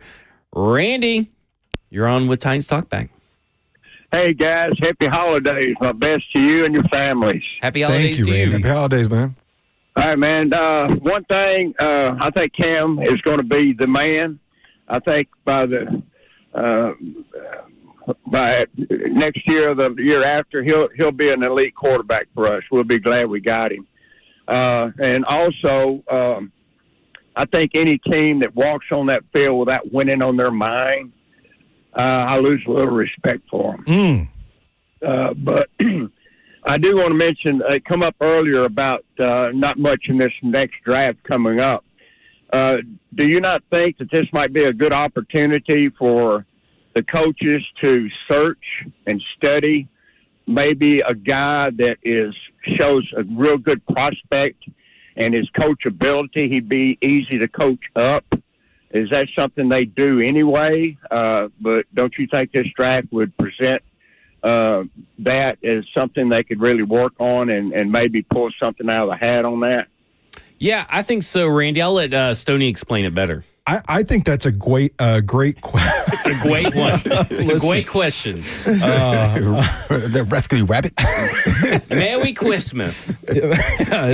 I promise no victory beers on the air. That's just me fumbling over my words. It's a great question, Randy, because I do think that the Titans could be in a unique position to take a developmental player this year because I think when you look at the number of prospects that are true, like blue chip, bona fide guys that I think are going to be pretty safe, like Pro Bowl additions. You're looking at Caleb Downs, who plays safety. You're looking at Jeremiah Love, who plays running back. And then a guy I like a lot, too, is Sonny Styles, the linebacker out of Ohio State.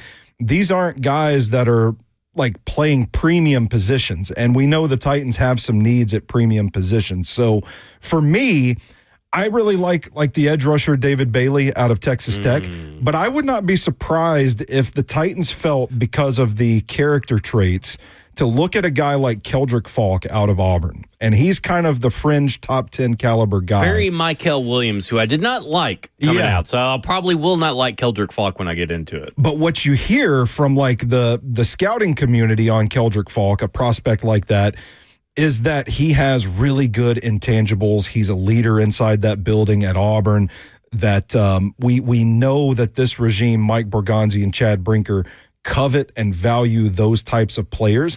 And he does have a really good physical toolkit. I think he needs to bulk up his frame a little bit, but I do think that there's a possibility for the Titans to take a guy like that may need a little bit of development, but has the intangible traits that they look for. So I think it's a great point by Randy there to call in and bring that up, because it's not something we've talked about a whole lot. We've talked a lot about the trade back situation, the needs that they have, but I do think that this is an offseason and this is a draft that is kind of short on proven commodities. So why not take a dice roll the dice on a guy that has the characteristics that you look for in a player that you're trying to build a culture around. And I think there's a lot of guys in this draft that are high floor, low ceiling. Yeah, sure. So that too. I think that's kind of why when we talk about this draft class, doesn't have the level of high-end talent. There were a lot of guys last year who the ceilings were out of this world, like Travis Hunter's ceiling, out of this world. Abdul Carter's ceiling, out of this world. Shamar Stewart's ceiling, out of this world. Now, he's a low-floor guy, but there were so many guys like Jalen Walker, James Pierce, like all these guys. This year's a little bit, and I said it a few weeks ago, I think on this show, an eat your vegetables kind of draft. You may not get these flashy players, but you're going to get a bunch of players that are going to, I would say, like, would you say Marcus Harris is a flashy player, the 6th-round cornerback? Unfortunately, he got injured today, but he was a good player. He allowed just barely above 50% reception rate. He had 6 or 7 pass breakups over the last few weeks. Like, you'll have a lot of solid players mixed in with probably 1 or 2 day one starters. So you think of guys more like a Peter Skronsky type guy? Yeah. I would say like a lot of Peter Skronsky. Yeah. So I think there's I think Caleb Downs, Jeremiah Love are the 2 that I would bank on. They are day one vying for Rookie of the Year honors in their respective categories. Yeah, just the nature of this draft, the bottom line to wrap up, kind of address Randy's question there, is that I don't think there's a surplus of those like super high ceiling players in this draft. So don't be surprised if they go with a position that may be deemed boring just because it's the best player available.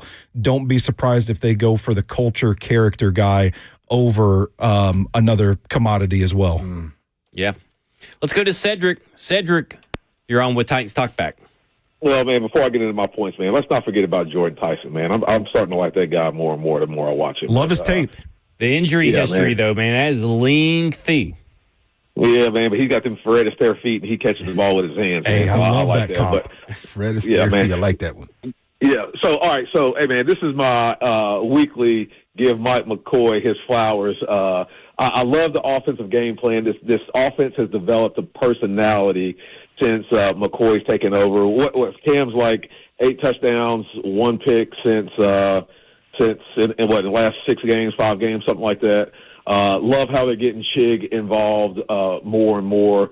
I think we had 1 meaningful drop today, and to put up 30 points against a Spag defense. And listen, man, I know technically we didn't score 30, but the refs, come on, bro. Y'all can't do that when Big Jeff walks in, man, and says he's eligible. So I say they scored 30 points. You got to give that guy McCoy his flowers, and he has done enough to get a seat at the interview table. Not saying he's going to get it, but he's done enough. And listen, man, one more thing. We got to give Scotty F his flowers, man, for what he's done with his offensive line. I'm not gonna butcher his last name on the air because I like calling in. I want to be banned from the show. Y'all can say his last name, but I'm not getting banned for butchering that dude's last name. But Scotty F, big ups to you, bro. I love what you've been doing, man. Let's get this win against the Saints. And Caleb Downs, Tyson, that's my picks, man. Holla. There you go. Hey, Cedric, it's Scott Fuchs. So you could totally say it. Yeah, I know what you want to say, but Scott Fuchs. But also give credit to Luke Stalker, who I've heard Ben Jones talk about, and I've heard today. What's that coach? Mike McCoy say that like Luke Stalker has done a lot, not just with the tight ends blocking, but Ben Jones said, sounds like Luke Stalker's doing a lot with this run game and run blocking. And so Scott Fuchs deserves his, but I also think Luke Stalker needs a nod on there as well. Yeah, do we start talking about like potential coach keepers, like people on this staff? I think Luke Stalker's one that you could potentially keep. Because Luke Stalker is a carryover from the previous regime too, isn't he? Yes. I think he get a job with Vrabel? I think so. As like Was an it assistant. Yeah. So I mean, why not, man? The man's put in work and he's starting to get his flowers for it too in the press conferences. Yep. All right. Coming up next, it's time for the Eurofix look ahead. This is Lee Company Titans Talkback right here on 104.5 The Zone.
It's the Lee Company Titans Talkback. Lee Company. All you need, visit them online at leecompany.com. And now we look at next week's opponent in the look ahead, presented by Eurofix. Let me remind you that Eurofix repairs everything European that you drive in below dealer pricing. ASE Certified Technicians, a local company that has serviced Middle Tennessee for over 2 decades. Visit Eurofixonline.com. Next week, the Titans are taking on the winners of 3 straight. The 5-10 Saints are coming to Nashville, led by Tyler Shuck. Today, Taysom Hill had 12 carries for 42 yards in the win. Tyler Shuck threw for 32 out of 49 for 308 yards and 1 touchdown. Chris Olave with 148 yards and 2 touchdowns, getting another touchdown pass from Taysom Hill that went for 38 yards. For the longest time, they were neck and neck. I think at halftime, it feels like the team was like 9-6 against this New York Jets team, and then the dam just broke in the second half. And Kellen Moore, I know Mike Vrabel likely to win Coach of the Year at this point. And maybe it's Liam Cohen for what he's doing to Denver right now. Maybe that will put him up on the odds. And I'm sure McVay and Mike McDonald are there too. But what Kellen Moore's been able to do with a roster like the Saints, again, goes to show you what really good coaching can do. And he made a quarterback change. Tyler Shucks so far has been able to be dependable and reliable, work within the framework of the offense, which he is known to do. And right now, this looks to be a pretty fun game, which we would have thought at the beginning of the year, this game is going to suck. But it's also one of the games that we circled as potential wins for the Titans. And now it's looking a little bit more complicated. I think the Chiefs are similar to the Titans. They're starting to find their identity in this season, albeit a little bit late. They got a win or 2 early on, but now they seem to be playing a lot better football. And so it's going to make for an interesting game, but who's able to impose their late season fortune will on the other. I'm excited about this one. You got 2 rookie quarterbacks battling. You got one coach that's establishing himself. You got another that's trying to recapture himself or reestablish himself as a potential head coach in the National Football League. You got a team that's played well at home, that just played a very good brand of football at home for the first time in 13 months, as you mentioned. And now here you are with a team like the Jets, who are similar, trying to find that way, stack wins, springboard them into the next offseason. It's gonna be an interesting game. A local chuckle shuck over here.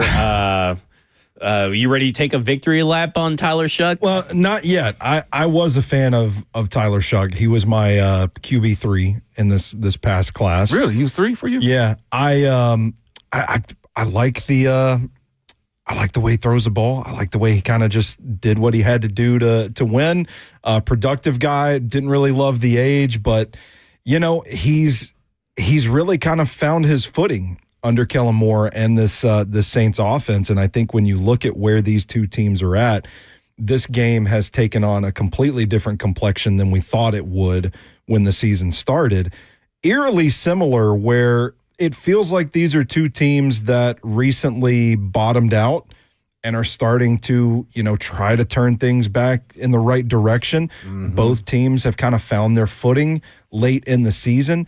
You're talking about 2 organizations that are talking about 2026 already, building for the future, kind of learning how to win. If my math is mathin', the Saints are 4-2 in their last 6. So they might be a little ahead of schedule compared to where the Titans are, but at the very least, the last 3, the Saints are 3-0, the Titans are 2-1. So I made a joke. We were off air earlier. I'm like, 2 of the hottest teams in football squaring off next week. But I think this is still a matchup of. I think it's still a matchup that the Titans can win. And I think what we'll learn about this is, can this team find a way to beat a team that's kind of desperate for a win as well, to keep the momentum going? I think you get 2 teams on the same wavelength, like who's going to be the last man standing. I think it's a fascinating matchup. Yep. Yeah, I look at this and I think what I'm most impressed about is that when they drafted Tyler Shuck and I'm thinking about Kellen Moore's offenses over the years. Yeah. I'm thinking, man, that doesn't seem like a real true fit. Yeah. And Spencer Rattler didn't really play bad. They just weren't winning games. Mm-hmm. And now Tyler Shuck's in and kind of doing the same stuff as Spencer Rattler. But I think it's a credit to Kellen Moore for me in the fact of that he's kind of redeveloped or refound or restructured his offense around a quarterback that may not be a Jalen Hurts, that may not be a Dak Prescott, two of the quarterbacks he's most known for working with, or a Justin Herbert. And been able to do it with guys like Chris Olave, Juwan Johnson at tight end, Audric Estime. I think this is Kevin Austin, the Notre Dame wide receiver, maybe out there catching passes for them. Foster Moreau, Dante Pettis. Being able to do it with guys where the offense knows, hey, you don't have Alvin Kamara. We know it's Chris Olave season, and he's still finding ways to get him 16 targets for 148 yards. That's a credit to the coach right there. And it will be real interesting to see where we have the 12th best defense according to efficiency versus what the Tennessee Titans are on offense, which is still an ascending group from the basement. Yeah. They're halfway up the stairs of the basement, maybe knocking on the door to get into the kitchen. That's where the Tennessee Titans are at right now. So it'll be interesting to see how this works. Yeah.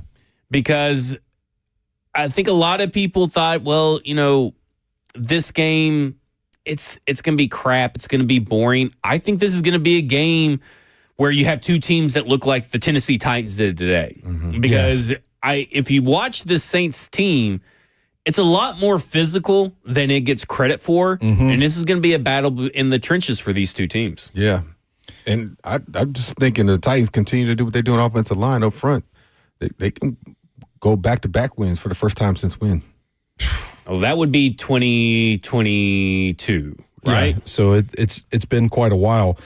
More of an opportunity to kind of keep establishing that identity, keep going out there, committing to the run, pushing teams around.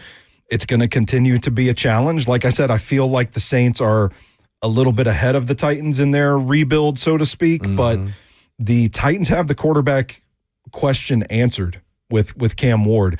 Is Tyler Shuck the guy long-term for the Saints? I think that's still where they're at. But around Shuck, from a personnel standpoint, I think they've done a really good job adding young players to the defense. And I think that's improved dramatically. They've got a lot of young guys that are playing snaps right now.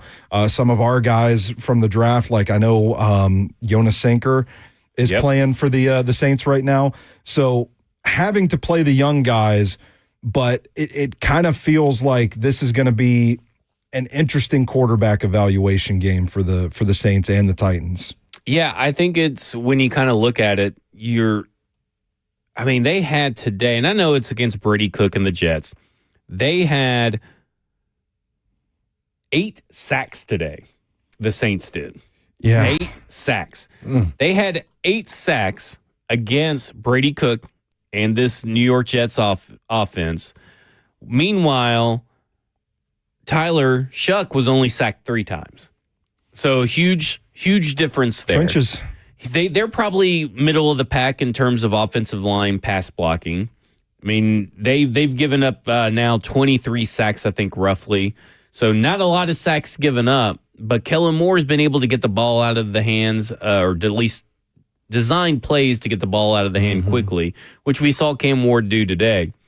So to your point, this Saints team, I think, is just a couple of weeks or a half a season away from what this Titans team, if this Titans team that we're seeing kind of right now, or let's say coming out of the bye week, had been the one that started the year, we'd be talking about two teams that are probably right at the same level. Yep, exactly. I would agree. I agree with that.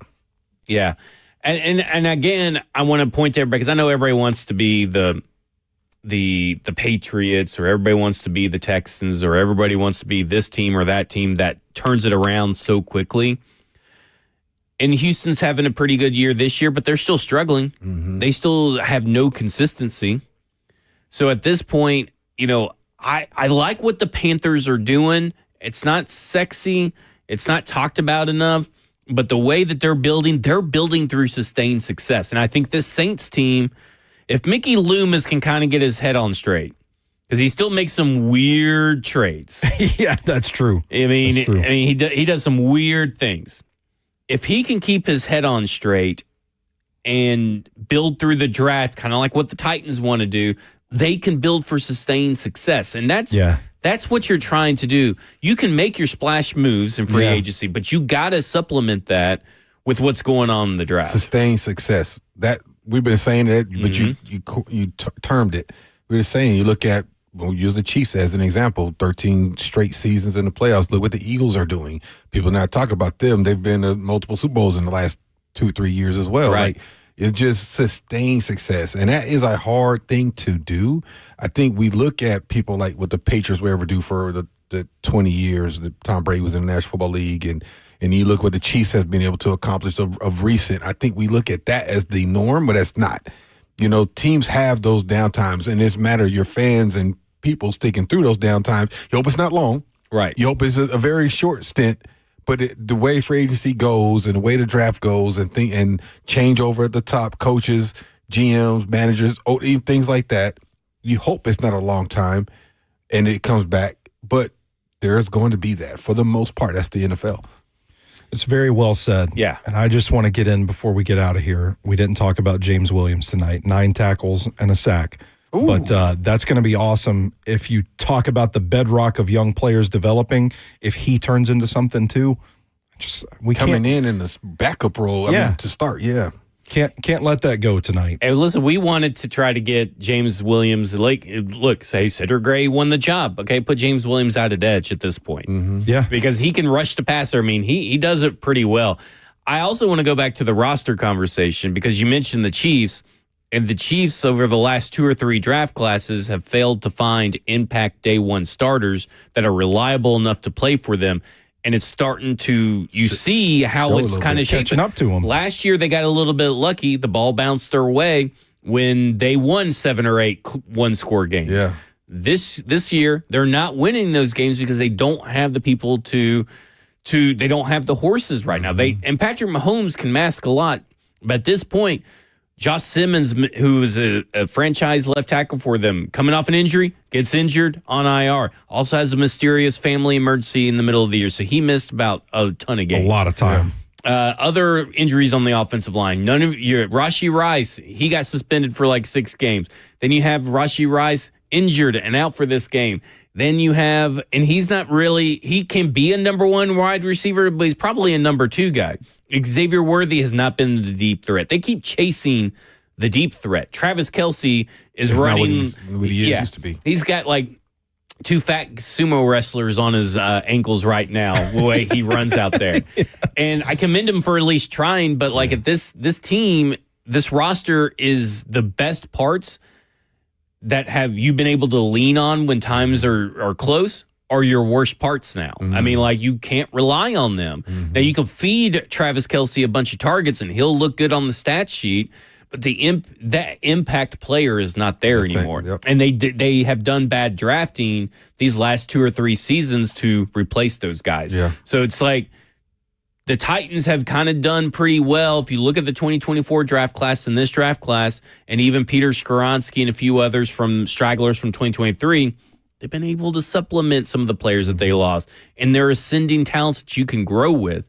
So you hope that to me is the way for sustained success, because the Chiefs were a great drafting team. And I'm not saying they should fire Brett Veach or anything, but they've had a bad string here. And they were considered a great drafting team at one point, and now they kind of hit a little lull, and it's coming back to bite them in the butt. At the end of the day, keep trending upwards. Yep. And right now they're trending upwards. If we can keep that going. Last year at this point, they were trending the other way.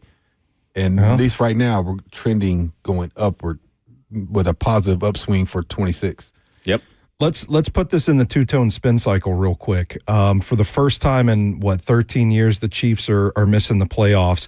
Coincidence that it happens to be the season following Mike Borgonzi's departure? You go. There if that's is. true, Titans, you got a real one at GM. That means we'll be in there for 13 straight. Let's go. All right, so Saints are coming to town next week. We'll see you guys next week because that was our look ahead presented by Eurofix. Other than that, I will say this. Someone says that we're delusional if you think rookies getting snaps are meaningful. I don't even know, like, how are they not meaningful? Why did you let the chat come Sorry, in I didn't right let here the at chat. the end? Sorry. Hey, guess what? Titans won tonight. F them draft picks. That's all you need to know. This is the Lee Company Titans Talkback for Dr. Kevin Dyson, for Stoney Keeley. I'm Zach Lyons. Titans radio coverage is produced by Joseph Bonanno. Studio producer Justin Hawkins. Studio host Lucas Panzica. Promotions director Rich Ferris. Director of sales Hunter Rice. General manager Allison Warren. Operations manager Paul Mason. Executive producer Rhett Bryan. The Grand Poobah himself behind the glass, Jackson Williams. Merry Christmas, happy holidays to everybody listening. This is the Lee Company Titans Talkback right here on 104.5 The Zone.